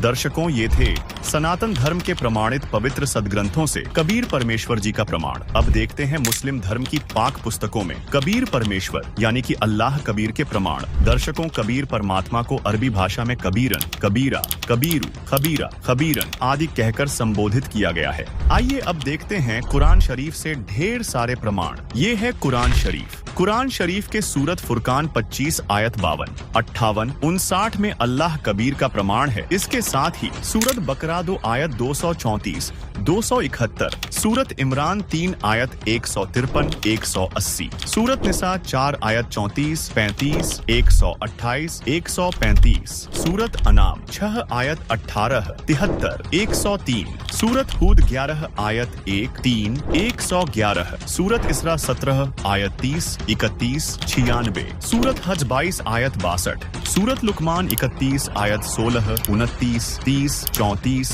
सूरत अहजाब 33 आयत 34, 63, 68, सूरत सबा 34 आयत 1, 23, सूरत फातिर 35 आयत 14, 32, सूरत मुआमिनी 40 आयत 12, सूरत हुजुर्रात 49 आयत 13, सूरत तहरीम 66 आयत 3, सूरत मुल्की 67 आयत 9, 12, 14, सूरत आदियात 100 आयत 11। दर्शकों, अभी आपने इस्लाम धर्म के पवित्र ग्रंथों से प्रमाण देखा कि कबीर परमेश्वर जी हैं। अब देखते हैं ईसाई धर्म की पवित्र पुस्तक बाइबल से कबीर परमेश्वर जी यानी ऑलमाइटी गॉड कबीर का प्रमाण देखिए। ऑर्थोडॉक्स जूविश बाइबल ईयोब 36 आयत 5। दर्शकों, अब देखते हैं सिख धर्म के पवित्र ग्रंथों में कबीर परमेश्वर यानी कि रब कबीर का प्रमाण देखिए। यक अर्ज गुफ्तम पेश तो दर घोष कुन करता, हक्का कबीर करीम तू बेब परवरदिगार, नानक बुगोयद जनू तुरा तेरे चाकराम पाखाक। गुरु ग्रंथ साहिब पृष्ठ 1350, 487। दर्शकों, अभी आपको चारों धर्मों के पवित्र ग्रंथों से कबीर परमेश्वर जी के प्रमाण दिखाए गए। अब देखते हैं अन्य प्रमाण जिससे सिद्ध होता है कि परमात्मा का नाम कबीर ही है। ये है कबीर सागर। इसमें स्वयं कबीर साहिब जी ने गोरखनाथ से ज्ञान चर्चा के दौरान अपना भेद बताया था। देखिए ये प्रमाण। अवधु अविगत से चल आया, कोई मेरा भेद मर्म नहीं पाया, ना मेरा जन्म न गर्भ बसेरा, बालक नए दिखलाया, काशी नगर जल कमल पर डेरा, तहाँ जुलाहे ने पाया, माता पिता मेरे कछु नहीं, न मेरे घर दासी, जुल्हा को सुत आन कहाया, जगत करे मेरी हांसी, 5 तत्व का धड़ नहीं मेरा, जानू ज्ञान अपारा, सत्य स्वरूपी नाम साहिब का, 100 है नाम हमारा, अधर दीप सतलोक गगन गुफा में, तहाँ निज वस्तु सारा, ज्योति स्वरूपी अलख निरंजन, ब्रह्म भी धरता ध्यान हमारा, हाड़ चाम लोहू नहीं मोरे, जाने सत्य नाम उपासी, तारण तरण अभय पद दाता, मैं हूँ कबीर अविनाशी। दर्शकों, कबीर साहब ने कहा है, नाम संस्कृत में युक्तिनी, कलियुग मिश्रित करी दीनी, अरबी संस्कृत मिश्रित कबीरा, हिंदू मुसलमान गुरु पीरा। अर्थात कबीर साहब ने स्वयं कबीर सागर बोध सागर खंड अध्याय जीव धर्म बोध के पृष्ठ 2047 में स्पष्ट किया है कि कबीर शब्द अरबी और संस्कृत भाषा के मिश्रण से बना है। इसके अलावा कबीर साहिब की साखी भाग 2 के पृष्ठ 164, 165 पर कबीर, कबीर, कबीरा और कबीर सभी शब्दों का उल्लेख किया गया है। दर्शकों, इन सभी प्रमाणों से प्रमाणित होता है कि अल्लाह रब गॉड भगवान का नाम कबीर है। दर्शकों, अब आपको कबीर परमात्मा के गवाहों से अवगत करवाते हैं जिन्होंने छाती ठोककर अपने अपने कालखंड में गवाही दी है कि परमात्मा कबीर ही है। आइए देखते हैं। सबसे पहले बात करते हैं हजरत मूसा लगभग 1393 1273 ईसा पूर्व प्राचीन मिस्र हजरत मूसा जी की। यहूदी धर्म के प्रवर्तक माने जाने वाले हजरत मूसा जी को उनका अल्लाह उससे अधिक इल्मी अल खिज्र के पास जाकर इल्म ज्ञान प्राप्त करने के लिए कहता है, जिसका जिक्र कुरान शरीफ सुरा काफ 18 आयत 60 से 82 में है और वह अल खिज्र जो हजरत मूसा को मजमा ए बहरेन में मिला था वह कोई और नहीं बल्कि स्वयं कबीर जी थे जो अलग अलग रूप बनाकर अच्छी आत्माओं को मिलते रहते हैं। इसी तरह कबीर परमात्मा हजरत मोहम्मद जी को मक्का सऊदी अरब में मिले, लेकिन मोहम्मद जी ने कबीर परमात्मा के ज्ञान को स्वीकार नहीं किया। इस विषय में संत गरीबदास जी ने कहा है, होते नबी मोहम्मद पीरा जाकू मुर्शिद मिले कबीरा, उलट मोहम्मद महल पठाया, गुज बीरज एक कलमा धाया, रोजा बंग निवास दई रे, बिस्मिल की नहीं बात कही रे, चार यार मिल मसलत भीनी, गऊ पकड़कर बिस्मिल की ही, तब हम मोहम्मद याद किया रे, शब्द स्वरूपी बेग गया रे, मुई गऊ हम बेग जिवाई, तब मोहम्मद के निश्चय आई, तुम्हा सत कबीर अलह दरवेशा, मोमिन मोहम्मद का गया अंदेशा। इसके अलावा कबीर परमात्मा हजरत अली सऊदी अरब को मिले, उन्हें कलमा प्रदान किया था। इस बारे में सूक्ष्म वेद में कहा गया है, गरीब अली अलह का शेर है, सीना स्वाफ शरीर, कृष्ण अली एकई कली, न्यारी कला कबीर, गरीब अली अलीलों हो गए, मोहम्मद पदम 50, कबीर एक का एक है, करो तास की आश। अब्राहिम अधम सुल्तान, बल्ख इराक। बल्ख शहर के बादशाह अब्राहिम अधम सुल्तान को कबीर परमात्मा अनेकों बार मिले, तब कहीं जाकर अधम सुल्तान का कल्याण हुआ तथा अपनी पुस्तक मसनवी में सूफी संत रूमी ने इब्राहिम अधम सुल्तान के जीवन का भी वर्णन करते हुए कबीर परमात्मा अर्थात अल खिज्र के मिलने का जिक्र किया है। वही संत गरीबदास जी ने कहा है, हम सुल्तानी नानक तारे, दादू को उपदेश दिया, जात जुलाहा भेद नहीं पाया, काशी माहे कबीर हुआ। दर्शकों, यहाँ सुल्तानी शब्द बलख बुखारे के राजा इब्राहिम अधम सुल्तान के लिए संबोधित किया गया है। मंसूर अली व उसकी बहन शिमली को भी कबीर परमात्मा शम्स तबरेज के रूप में मिले थे, जिसका वर्णन कबीर मंशूर नामक पुस्तक में मिलता है। शेख फरीद मुल्तान पश्चिमी पाकिस्तान को मिले। सूफी संत रूमी कोन्या तुर्की को कबीर परमात्मा शम्स तबरेज के रूप में 15 नवंबर 1244 को कोन्या में मिले, जिसके बाद रूमी ने अपने मुर्शिद गुरु शम्स तबरेज की बड़ाई में लिखी 2 रचनाओं मसनावी और दीवान ए कबीर में भी कबीर परमात्मा अर्थात अल खिज्र का जिक्र किया है। संत नामदेव पुंडरपुर महाराष्ट्र को कबीर परमात्मा एक संत रूप में पुंडरपुर में मिले, उनके साथ अनेक चमत्कार किए। स्वामी रामानंद जी काशी उत्तर प्रदेश को सभी कबीर जी का गुरु मानते हैं, जबकि वास्तविकता यह है कि गुरु परंपरा बनाए रखने के लिए कबीर जी ने गुरु शिष्य की लीला की थी। वास्तव में तो स्वामी रामानंद जी स्वयं कबीर जी को अपना गुरु मानते थे। रामानंद जी ने परमेश्वर कबीर जी के विषय में कहा है, बोलत रामानंद जी सुन कबीर करतार, गरीबदास सब रूप में तुम ही बोलनहार, तुम साहिब तुम संत हो, तुम सदगुरु तुम हंस, गरीबदास तुम रूप बिन और न दूजा अंश, दोहू ठौर है एक तू, भया एक से दोए, गरीबदास हम कारणे उतरे हो मगजोय, तैमूर लंग उज्बेकिस्तान, रोटी तैमूर लंग कू दीन ही, ताते 7 पादशाही लीन ही, गरीब तैमूर लंग को तालिब मिले, एक रोटी की चाह है, जिंदा रूप कबीर धरही, सुनी तैमूर लंग की माए, गरीब तैमूर लंग हुमियों रहे, मन में कुछ न चाह, मौज मेहर मौला करी, दीनिया तख्त बैठाए, गरीब हिंद जिंद सभी दी, सेतबंद लगसीर, गड़गजनी ताबे करी, जिंदा इसम कबीर, गरीब 7 सहीसल नीकली, पीछे डिगमग खयाल, तैमूर लंग और औरंगजेब लंग, इन पर नजर निहाल। संत रविदास काशी उत्तर प्रदेश और कबीर जी समकालीन थे। पहले रविदास जी ने रामानंद जी को गुरु बनाया था, लेकिन कबीर परमात्मा की समर्थता से परिचित होकर उन्होंने कबीर जी को अपना गुरु स्वीकार किया था। गरीब अनभय कठी रैदास को मिल गए पीर कबीर, मगर बीच झगड़ा मंडिया पाया नहीं शरीर। धर्मदास जी मध्य प्रदेश। आज मोहे दर्शन दियो जी कबीर, सत्यलोक से चलकर आए काटन जम की जंजीर, थारे दर्शन से म्हारे पाप कटत हैं, कल होवे जी शरीर, अमृत भोजन म्हारे सतगुरु जी मई, शब्द दूध की खीर, हिंदू के तुम देव कहाए, मुसलमान के पीर, दोनों दीन का झगड़ा छिड़ गया, टोहे ना पाए शरीर। धर्मदास की अर्ज गोसाई, बेड़ा लंघाइयो परले तीर। संत जम्भेश्वर जी पीपासर नागौर राजस्थान, कबीर परमेश्वर सतगुरु रूप में विश्नोई पंथ के संस्थापक संत जम्भेश्वर जी को समराथल राजस्थान में मिले थे। उन्होंने कहा है, जहाँ जहाँ पवन आसन पाणी आसन चंद आसन सूर आसन गुरु आसन समराथले। गुरु नानक देव जी तलवंडी वर्तमान ननकाना साहिब पश्चिमी पाकिस्तान। सिख धर्म की पवित्र पुस्तक भाई बाले वाली जन्मसाखी के पृष्ठ 198 पर एक काजी रूकनदीन सूरा के प्रश्न का उत्तर देते हुए श्री नानक देव जी ने कहा है, खालक आदम सिरजिया आलम बड़ा कबीर, कायम दायम कुदरती सिर पीरां दे पीर, सैयदे करे खुदाई नू आलम बड़ा कबीर। दादू दयाल जी कबीर परमात्मा। दादू जी को सन 1551 में आमेर राजस्थान में मिले, जिन मोकू निज नाम दिया सोई सतगुरु हमार। दादू दूसरा कोई नहीं, कबीर सृजनहार। मलूक दास जी इलाहाबाद उत्तर प्रदेश। जपोरे मन परमेश्वर नाम कबीर, एक समय गुरु बंसी बजाई कालंदरी के तीर। सुरनर मुनि थक गए, रूक गया दरिया नीर।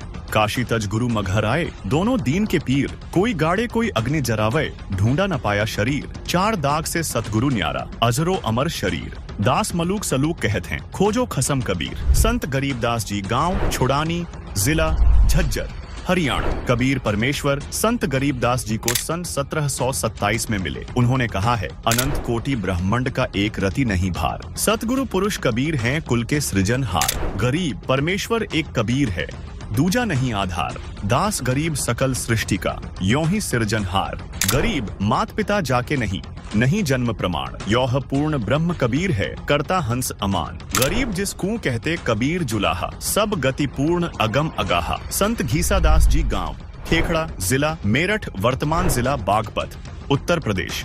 संत घीसा दास जी को कबीर परमात्मा सन 1813 में मिले तथा आज से 28 वर्ष पूर्व संत रामपाल जी महाराज गांव धनाना धाम, सोनीपत, हरियाणा को परमेश्वर कबीर साहेब जी संवत 2054 फाल्गुन मास शुक्ल पक्ष एकम मार्च 1997 को दिन के 10 बजे मिले थे। दर्शकों, अब आप सोच रहे होंगे कि कबीर जी तो काशी में सन 1398 से सन 1518 तक रहे, तो वे इस पहले या बाद में कैसे आए होंगे? तो दर्शकों, आपको बता दें, जिस परमात्मा के विषय में आपने अभी धर्म ग्रंथों व परमात्मा प्राप्त संतों की अमरवाणी में प्रमाण देखे, वही पूर्ण परमात्मा कबीर जी हैं, जिनके विषय में ऋग्वेद मंडल 9 सूक्त 82 मंत्र 2 में लिखा है कि वह कबीर परमात्मा अपने निज लोक से तत्व ज्ञान का उपदेश करने की इच्छा से बिजली की गति से चलकर आता है और दृढ़ भक्तों को मिलता है। तथा कबीर परमात्मा ने स्वयं कहा है, चारों युग में मेरे संत पुकारे, कूक कहा हम हेल रे। हीरे माणिक मोती बरसें,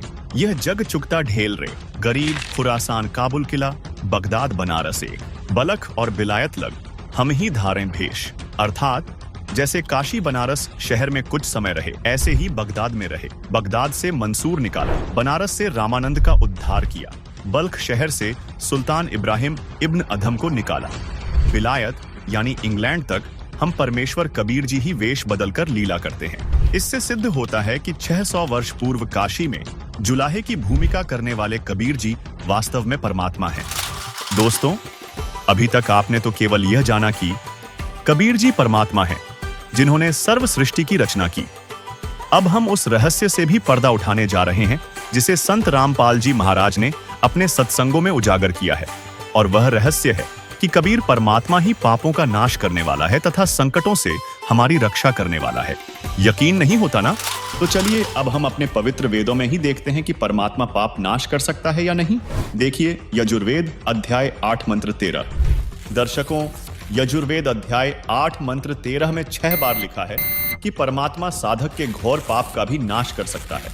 स्वयं पढ़िए यजुर्वेद अध्याय 8 मंत्र 13, जिसमें लिखा है कि वेदों को बोलने वाला ब्रह्म कह रहा है कि हे पूर्ण ब्रह्म, आप सत भक्ति करने वाले भद्र पुरुष संत ऋषि द्वारा किए हुए पाप के क्षमा अर्थात विनाश करने वाले हो। साधारण व्यक्ति के किए हुए पाप के विनाश करने वाले हो। सत भक्ति चाहे पिता करे, उस पिता के किए हुए पाप के विनाश करने वाले हो। शास्त्र अनुकूल साधना चाहे कोई स्वयं करे, उसके अपने किए हुए पाप के विनाश करने वाले हो। और तो और आप पाप के पाप अर्थात घोर पाप के विनाश अर्थात क्षमा करने वाले हो। जो सतभक्ति करने वाला पाप चाहे शिक्षित अर्थात पंडित या अशिक्षित करे, उसके तथा सर्व सतभक्ति स्तुति करने वालों के पाप के विनाश करने वाले हो। जिससे स्पष्ट होता है कि संत रामपाल जी महाराज जी की यह बात सत्य है कि परमात्मा घोर पाप का भी नाश कर देता है। चलिए अब देखते हैं यजुर्वेद अध्याय 5 मंत्र 32 को और जानते हैं कि वह परमात्मा कौन है जो पापों का नाश कर अपने भक्त का जीवन सुखी कर देता है।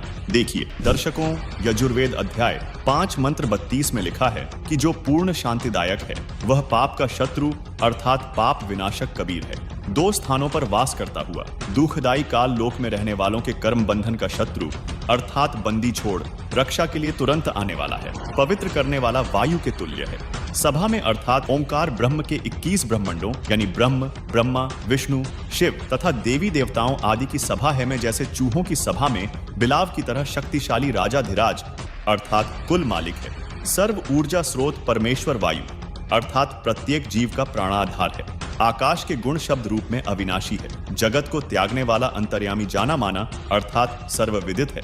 हवन में आहुति दिए घी का जैसे प्रारूप बदल जाता है अर्थात अधिक लाभदायक हो जाता है, ऐसे भक्ति से भक्त के गुण बदलने वाला स्वयं प्रकाशित सतलोक में रहने वाला है। भावार्थ है कि जो पूर्ण शांतिदायक है वह पाप नाशक परमेश्वर कबीरदेव यानी कबीर साहिब है।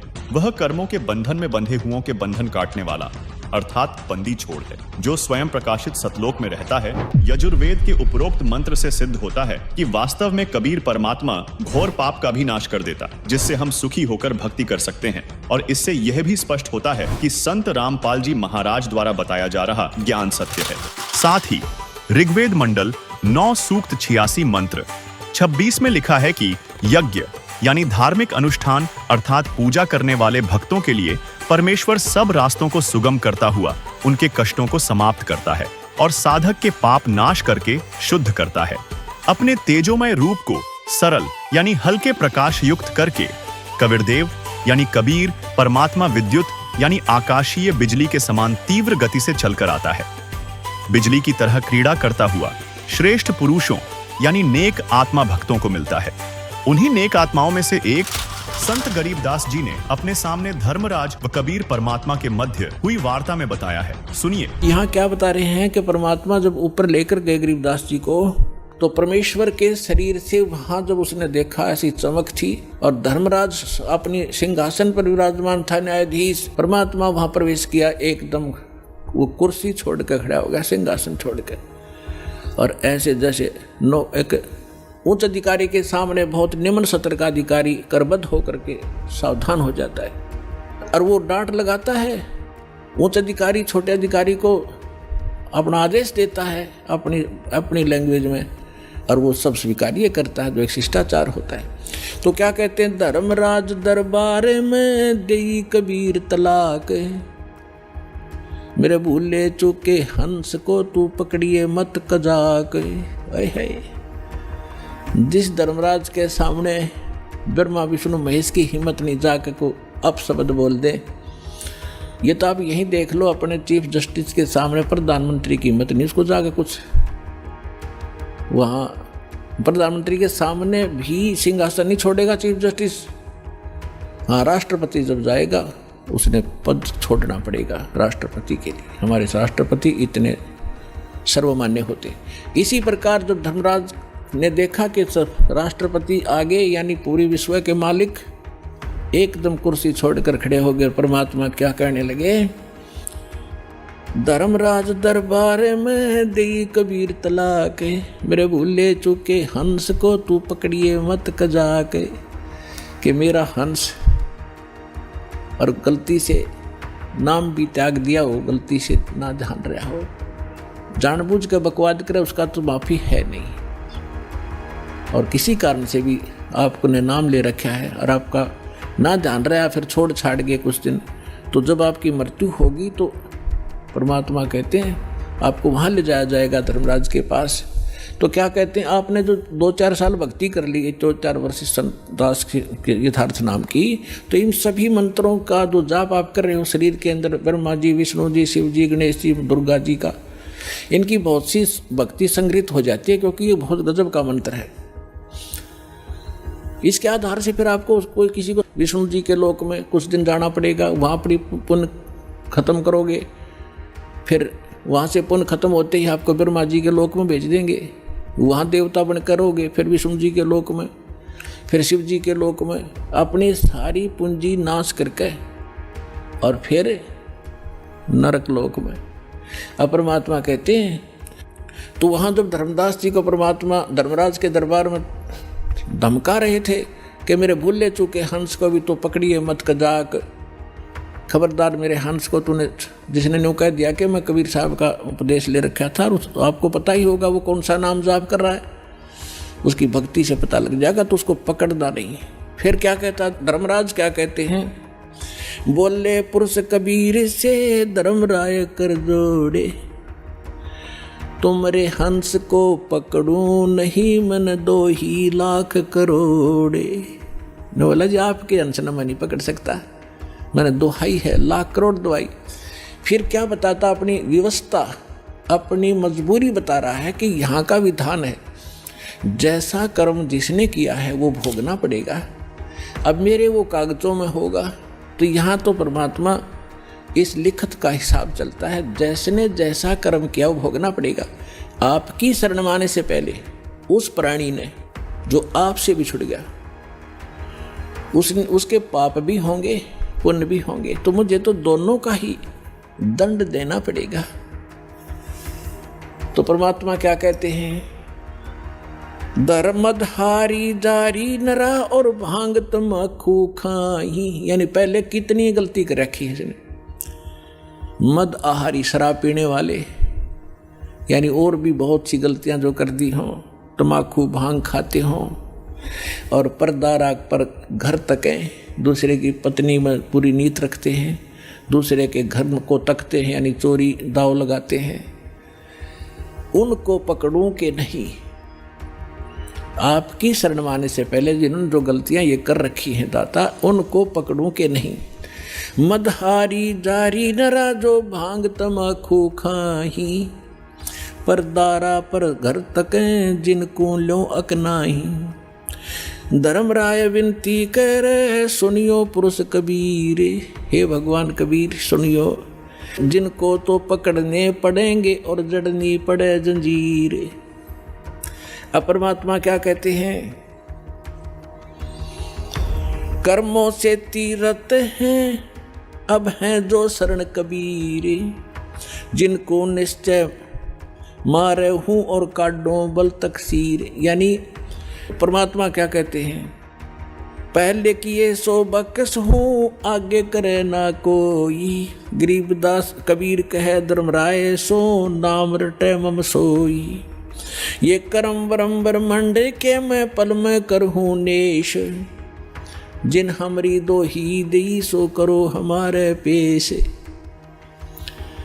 अपने आत्माओं अध्यात्म ज्ञान का तभी छींट भी नहीं थी अपने पास। इस जैसे आप देखते हो प्रत्येक देश में, प्रत्येक देश का एक राजदूत भवन होता है, ऐसे ही परमात्मा ने प्रत्येक ब्रह्मांड में अपना एक राजदूत भवन बना रखा है। और जो यहाँ ऐसा कहता है कि मैं तो ऐसे ऐसे भगवान कबीर साहब का भक्त हूँ और आप मेरा निर्णय, मेरा कोई अकाउंट नहीं कर सकते, तो परमात्मा कहते हैं कर्म भ्रम ब्रह्मंड के मैं पल में कर हूँ नेस, 1 मिनट में नष्ट कर दूंगा तेरे, तूने ये बकवास जो इस जीव से करवा रखी है, तूने करवाए सारे उल्टे कर्म इससे, अज्ञान भर के इसके अंदर। और जिसने मेरा नाम लिया, मेरी दुहाई दी के इस हृदय से जो पुकारेगा वहाँ के, मैं तो भगवान कबीर साहब का शिष्य था, उनका बच्चा हूँ, आप मुझे कैसे ले आए यहाँ पर। तो उनको मेरे पास मेरे राजदूत भवन में करो हमारे पेश, तो उसका अकाउंट भी नहीं लेना, खबरदार, परमात्मा ने यहाँ तक बोल दिया। दर्शकों, अभी आपने धर्मराज और कबीर परमात्मा के मध्य हुई वार्ता को सुना, जिसमें संत गरीबदास जी ने स्पष्ट किया है कि गरीब पहले किए वो बख्श हूं, आगे करे ना कोई। कबीर कहे धर्मराय से नाम रटई मम सोई, गरीब कर्म भ्रम ब्रह्मंड के पल में करहूं नेश, जिन हमरी दो ही दई सो करो हमारे पेश। यानी कबीर परमात्मा धर्मराज से कहते हैं कि जो पाप कर्म मेरी शरण में आने से पहले किए थे उनको क्षमा कर दूंगा, आगे वह भक्त पाप कर्म नहीं करेगा। अर्थात जो हमारी सच्ची भक्ति पूर्ण संत से लेकर करेगा उसके सर्व पाप नाश कर दूंगा। तथा कबीर परमेश्वर ने पुनः कहा कि इस काल लोक के सर्व संचित वर्तमान व प्रारब्ध कर्म जो भ्रमित करके कराए गए हैं, मैं अपने भक्त के उन सब पाप कर्मों को एक क्षण में नष्ट कर दूंगा। जिन्होंने मेरी दुहाई दी है, यानी पुकार कर कहा है कि हम कबीर परमेश्वर के भक्त या भक्तमती हैं, उनका हिसाब अर्थात कर्मों का लेखा जोखा भी तू मत लेना, बल्कि उनको मेरे दरबार में त्रिकुटी पर बने सतगुरु स्थान पर पेश कर देना। उनके कर्मों का हिसाब मैं स्वयं करूंगा।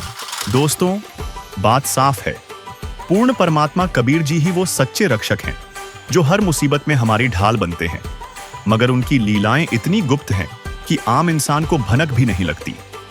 वेदों में लिखा है कि परमात्मा का सच्चा ज्ञान या तो वो खुद देते हैं या उनके भेजे हुए संत। आदरणीय संत दादू जी ने अपनी वाणी में यही कहा, करे करावे साइया, मन में लहर उठा, दादू सिरधर जीव के, आप बगल हो जा। यानी परमात्मा हर पल हमारे साथ है, बस हमें उसे पहचानने की जरूरत है। और आज भी कबीर परमात्मा सतगुरु संत रामपाल जी महाराज के रूप में सत भक्ति देकर अपने भक्तों की रक्षा कर रहे हैं। क्योंकि कबीर साहिब जी ने कबीर सागर में ये पहले ही निर्धारित कर दिया था कि कलयुग के 5505 वर्ष बीत जाने के बाद मैं स्वयं आऊंगा और यथार्थ ज्ञान अर्थात आदि सनातनी पूजा को जन जन तक पहुंचाऊंगा। दर्शकों, जैसा कबीर जी ने कहा था कि कलयुग 5505 वर्ष बीत जाने के बाद मैं स्वयं आऊंगा तथा यथार्थ भक्ति मार्ग जन जन तक पहुंचाऊंगा। दर्शकों, कबीर जी की पूर्ण झलक संत रामपाल जी महाराज में देखने को मिल रही है।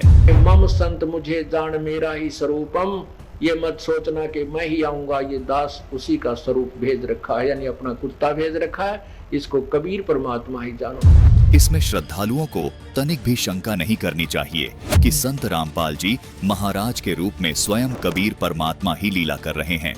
जिस प्रकार आज से 600 वर्ष पहले कबीर जी के ज्ञान को उस समय के तथाकथित विद्वानों ने स्वीकार नहीं किया था, उन्होंने कबीर जी का विरोध किया था, ठीक वैसी ही स्थिति आज संत रामपाल जी महाराज के साथ देखने को मिल रही है।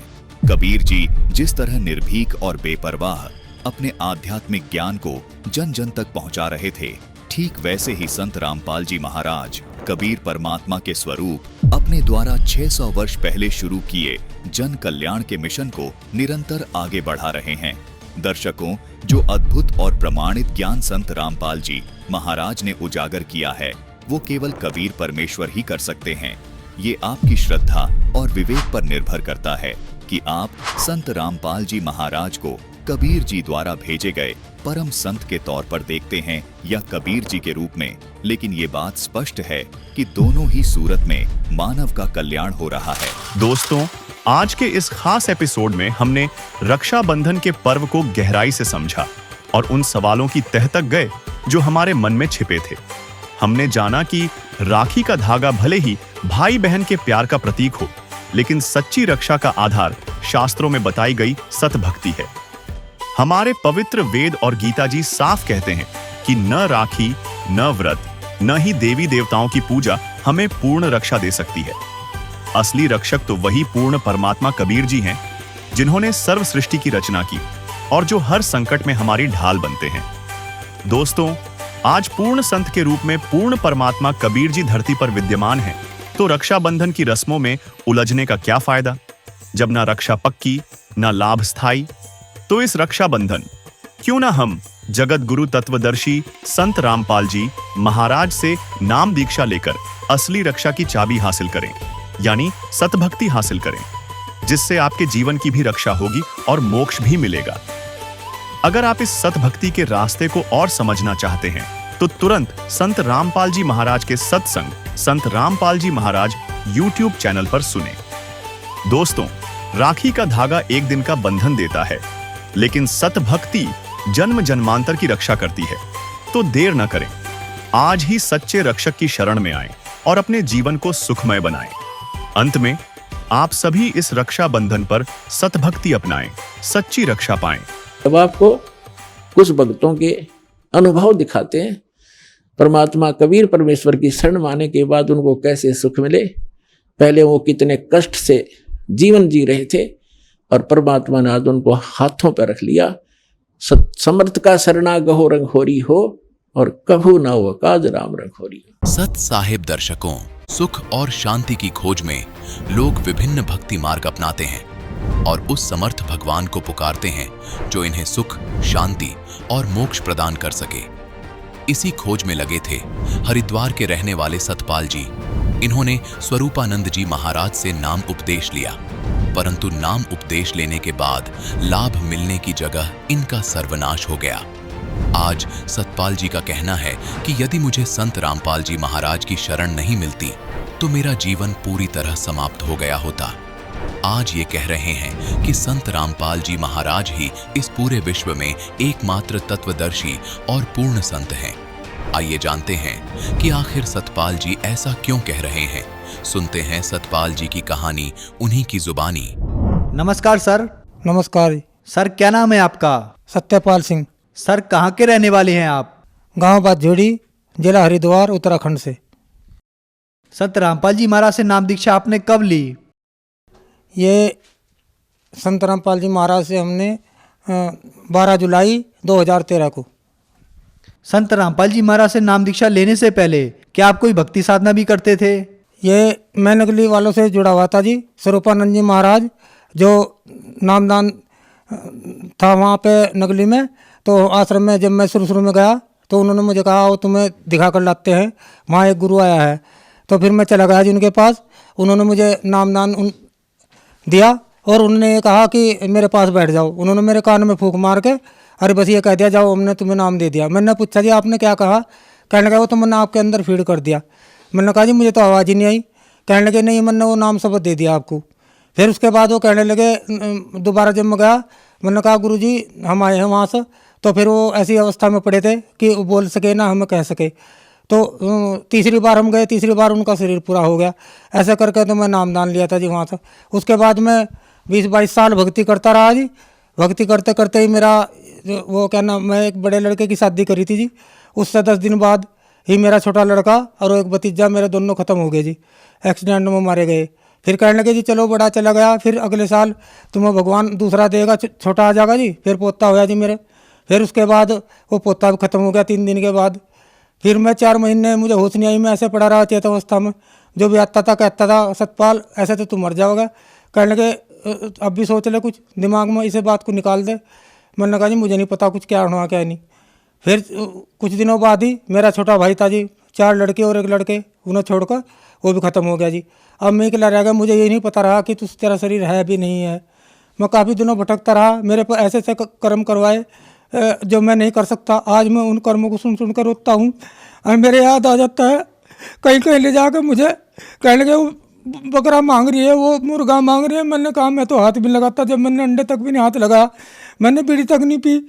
और मैं इन चीज़ों को कैसे कर सकता हूँ? मैं दूसरे आदमी को पैसे दे दे कर उन्हें वहाँ पर भेजा और मेरी वो भी स्वीकार नहीं हुई। मुझे कह दिया, कहने लगे ये नहीं अभी नहीं मान रही, इसके बाद तो तुम्हें और कुछ करना पड़ेगा, नहीं तो अब तुम्हारा नंबर है 4। तो इन्होंने चले गए, फिर इसके बाद तुम भी जाओगे। मैंने कहा भाई चलो।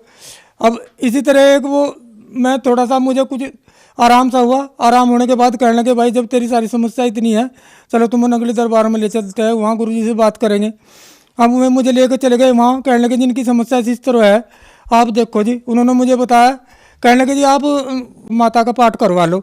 मैंने कहा जी माता का पाठ कैसे करवा लूँ मैं? पिताजी कहाँ जाएंगे जब हमने इतने दिनों तक पिताजी को मान रहे, भक्ति करते आ रहे। तो उन्होंने कहा जी मुझे, कहने लगे वो कहना नहीं भाई ये तो करवाना पड़ेगा, देखो बिना इसके तो चलने का नहीं काम। मैं कहा जी कितना खर्चा आएगा? उन्होंने कहा जी 7,000 रुपये तो इसके पाठ के होंगे और 3,000 रुपये इनके होंगे जो 3 आदमी जाएंगे। मैंने कहा जी मैं तो 10,000 रुपये नहीं दे सकता, मेरे पास तो इतने है भी नहीं। फिर वो कहने लगे भाई फिर चल। मैं कहा जी आपकी तो थ्योरी कुछ और कह रही है जी, प्रैक्टिकल कुछ और है, आप ये बताते ही नहीं क्या कौन सी भक्ति है कौन सी नहीं। कहने लगे जी क्यों तुमने कहाँ देखी गलती? मैंने कहा गलती आप जो आरती गाते हो हरिओम जय श्री जगतारण, उसमें लास्ट में एक लाइन आती है भक्ति प्रभाव मिटी सकल धर्मदास की पीर, कोटि जन्म के पुण्य से सतगुरु मिले कबीर। मैंने कहा जी कबीर साहब कहाँ मिलेंगे? भाई जहाँ मिलेंगे वहाँ चला जाए, हमारे पास इतनी है। मैं कहा जी आपने महिमा तो ये लिख रखा। फिर मैंने कहा जी मैं तो इस डर के मारून जा रहा। मैं कहा जी कभी और को ज़्यादा हो जाए गड़बड़ कुछ। कहने के बस भाई अब चला जा तू जहाँ तुझे जाना चाहे जी। मैं तो एकदम इतना हैरान हो गया सुनकर। देता इन्होंने पूजवाया, सारे त्यौहार इन्होंने करवाए, सारे गंगा में नहा लो, वैष्णो देवी चले जाओ, फलाना चले जाओ जी, ऐसे ऐसे करवाए। और फिर मैं उसके बाद भी मुझे कोई फायदा नहीं हुआ। सर आपने बताया कि आप स्वरूपानंद जी से जुड़े हुए थे तथा उनकी भक्ति लेने के बाद आपको कोई लाभ नहीं हुआ, बल्कि आपके पूरे परिवार का सर्वनाश हो गया। आपकी आंखों के सामने आपकी बेटे की मौत हो गई, आपके माताजी, पिताजी, भतीजा और पोते की सबकी मौत हो गई। तो फिर संत रामपाल जी महाराज के बारे में जानकारी आपको कहाँ से मिली? चैनल पे सत्संग चल रहा था जी। मैं भी एक पड़ोस के घर में बैठा हुआ था, मुझे तो उस बारे में पता भी नहीं था। वो अचानक इसने लगाया होगा। कहने लगे जी जिनके यहाँ वो सत्संग चल रहा था वो मथुरा वाले जो तुलसीदास जी हैं उनसे जुड़े हुए थे। तो कहने लगे हमारे गुरु जी तो यहाँ है नहीं। फिर वो क्या नाम देख लें, कोई गुरु जी है सफ़ेद कपड़ों में है। मैंने कहा भी चलो देखेंगे। मैं बैठ गया जी, उनको मैंने पूरा सत्संग सुना और मेरी समझ में आ गया। अगले दिन मैं फिर जाकर बैठ गया। फिर मुझे पता चला जी, उसको कहने के जी ये ज्ञान सबसे बढ़िया बता रहे हैं जी, ये शास्त्रों को वेद को खोल के सब गीता पुराण सबको का वो बताते हैं। इसका जो ज्ञान है वो शास्त्रों के अनुसार है, इससे ही मुझे कुछ मिल सकता है, नहीं तो वैसे जो मैं नकली से जुड़ा हुआ था वहाँ मुझे कुछ नहीं मिला। उसके बाद तो फिर मैं कहने लगा जी, मैं एक बार नकली में जाकर उनसे ये पूछूँगा जी, मैं कहा जी आपने जो प्रश्न लिख रखे इसका उत्तर क्या है? 8 पतन 9 बेड़िया एक को बीच मल्ला जो 2 भेदी इस घर का, तो इसका अर्थ लगा। तो उन्होंने कहा, कहने लगे तुझे उत्तर का भी पता होगा। मैंने कहा जी आप मुझे ये बता दो, बच्चा स्कूल में जाता है तो टीचर से तो जरूर पूछता है प्रश्न, अगर उसको उत्तर का पता हो तो फिर पूछने क्यों आवे? उसने कहा बाहर बैठ जा तू, वहाँ मैं 1 घंटे के बाद बताऊंगा जी। फिर वो बाहर बैठ गए जी। मैं जैसे आश्रम में से बाहर निकला तो वो सारे और भगत भी और गुरु जी जो उनसे वहाँ पे नगली दरबार में है तो बीड़ी पी रहे थे वो। मैंने कहा जी ये तो आप बहुत गलत कर रहे, आप एक विकार भी नहीं त्याग सकते, ऐसे ही आपके चिल्ले होगे और ऐसे ही आप होगे। तो फिर वो कहने लगे जी भाई जा तू अपना काम कर ले। मैंने कहा जी ठीक है कोई बात नहीं जी। फिर मैं वहाँ से घर आ गया जी। सुबह को जाते हैं उन्होंने कहने लगे फिर उसका उत्तर तो हमें बता दे। फिर मैंने कहा उत्तर मैं ऐसे नहीं बताता। कहने लगे फिर मेरा फ़ोन नंबर ले ले, उस पर बता दिए, किसी के सामने ना कहिए जी। मैंने कहा फिर घर आकर मैंने उन्हें उत्तर तो बताया था वहीं जी।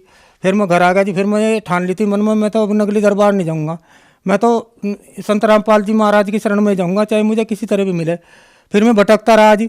फिर ये रुड़की के ही विजयपाल जी हैं, मैं इनसे संपर्क किया जी। इन्होंने बताया, कहने लगे हाँ मैं जुड़ा हूँ वहाँ से और तुम हमारे साथ चलना। 12 जुलाई को ये मुझे अपने साथ लेकर गए। एकदम पहले जाते मैंने नामदान लिया जी। नामदान लेने के बाद फिर मैं बैठ गया। मैंने 3 दिन का सत्संग सुना जी। सत्संग सुनने के बाद मुझे इतना ज्ञान हुआ जी, इतना ज्ञान हुआ, मैंने आज तक वो 22 साल में ज्ञान नहीं सुना जी जितना मैंने वो 3 दिन में ज्ञान सुना। फिर मैं घर आ गया। सर आपने बताया कि फिर आप संत रामपाल जी महाराज से नाम दीक्षा लेकर आए, तो नाम दीक्षा लेने के बाद क्या आपको कोई लाभ भी प्राप्त हुए? क्योंकि पहले आप जब नकली गुरु से जुड़े हुए थे तो आपका पूरा सर्वनाश हो चुका था। उसके बाद सर मुझे लाभ तो देखो लाभ ही लाभ मिले मुझे तो बाद में। उसके मैं ऐसा हुआ खेत में जाकर मैं एक गड्ढे में गिर गया 8-9 फुट के गहरे में, तो मेरा कहीं मतलब चोट तक नहीं आई इसमें। वो मैं गाड़ी पर उठकर लड़का मुझे उठाने गया, फिर मैं गाड़ी पर बैठ कर आ गया जी। वो कहने लगे भाई चलो तुम्हारा एक्सरे करवाते हैं, तो उसमें हड्डी टूटी नहीं आई जी। मैं जबकि काफ़ी वजन था उसमें, साइकिल भी मेरे ऊपर गिरी। तो फिर वो मैं डॉक्टर के पास उसमें एक्सरा करवा कर उसने कहा कोई बात नहीं है इसमें भाई, लग तो रहा मुझे बाल सा। फिर उसने बहका कर लड़के को और अपना मेरा वो कर दिया, प्लास्टर चढ़ा दिया। मैं घर बैठा रहा। मैंने कहा जी कुछ भी नहीं होना कहा अब तो मेरे को। मैं घर बैठा रहा तो मैं लड़के को कहा एक को, कहने लगे जी वो अब क्या कर सको तुम? मैंने कहा भाई कुछ तो भी घर बैठा हुआ कुछ ना कुछ तो हुआ। उसने एक छोटी सी दुकान में सामान ला कर रख दिया जी।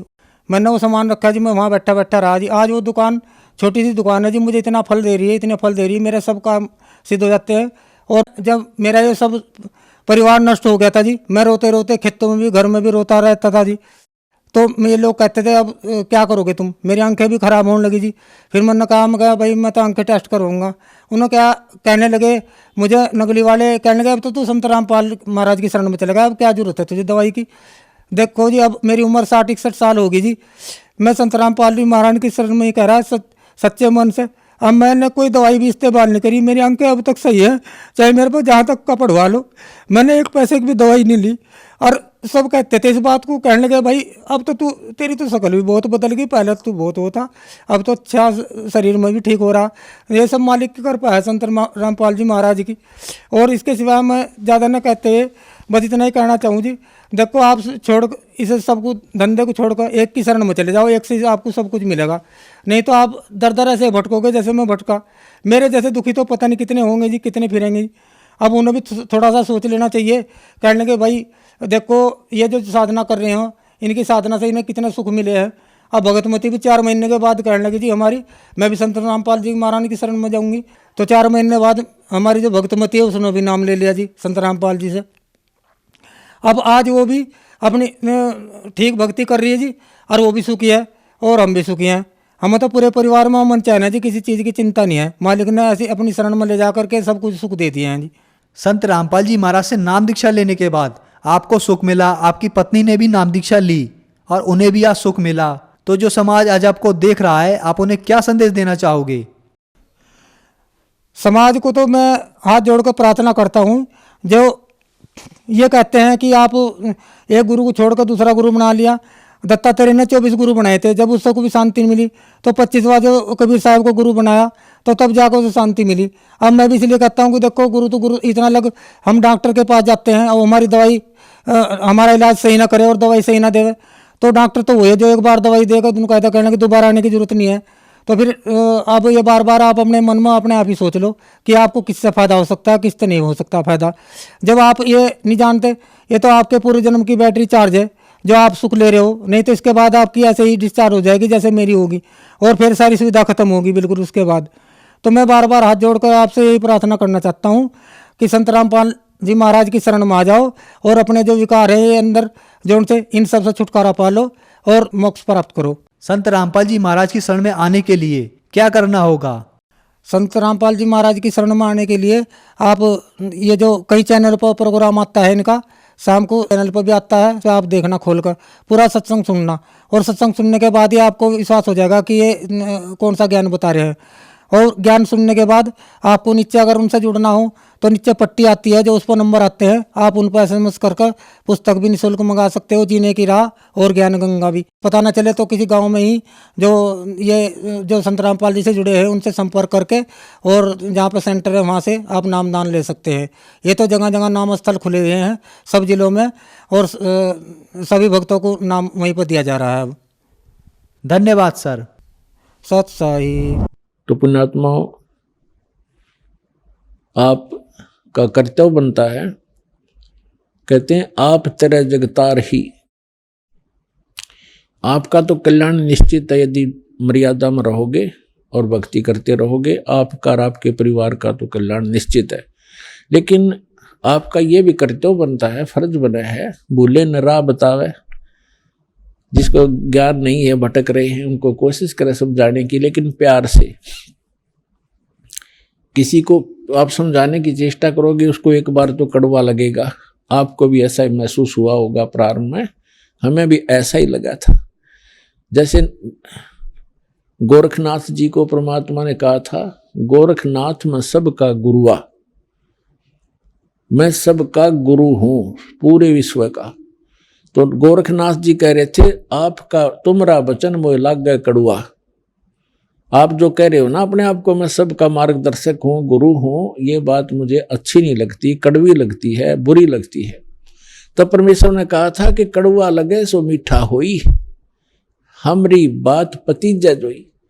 हमारी बात पर विश्वास करोगे तो आज जो आपको कड़वा लग रहा है एक दिन मीठा होगा। तो पुण्यात्माओं, आपका कर्तव्य बनता है इस परमेश्वर के सच्चे ज्ञान को अपने भाई बहनों पूरे विश्व के सभी हम एक वहाँ तक पहुँचाओ, जन जन तक पहुँचाओ। हम सभी एक परमात्मा के बच्चे हैं। हम अपनी अनजानपने में भिन्न भिन्न हो गए, गलत गुरुओं ने हमें बांट दिया, तो हम फिर एक हो सकते हैं। इस परमात्मा के ज्ञान को जन जन तक पहुँचाओ। यहाँ आश्रम से जो प्रचार की सामग्री ले जाओ और कोशिश करो सब तक पहुँचाने की। आपको एक और विशेष उपकार होगा, आत्म प्राण उद्धार ही ऐसा धर्म नहीं। और एक जीव को काल के उस पाड़े ते छुटवा के सतलोक आश्रम में जोड़ने का इतना पुण्य होगा जैसे करोड़ गऊओं को कसाई से बचाने का एक पुण्य होता है। तो आपको इतना पुण्य होगा, आप भी प्रचार करो और प्यार से करो, किसी का संघर्ष नहीं करे। कोई आपको बुरा भी बोला, आपका भाई बहन समझ के कि इसको पता नहीं है, तो उसके साथ विरोध नहीं करे, आगे चल पड़े। जिसको सुहा उसको ज्ञान समझावे और यहाँ से पुस्तकें लेकर वो बांटो और सबका कल्याण कराओ। बोलो सतगुरुदेव की जय।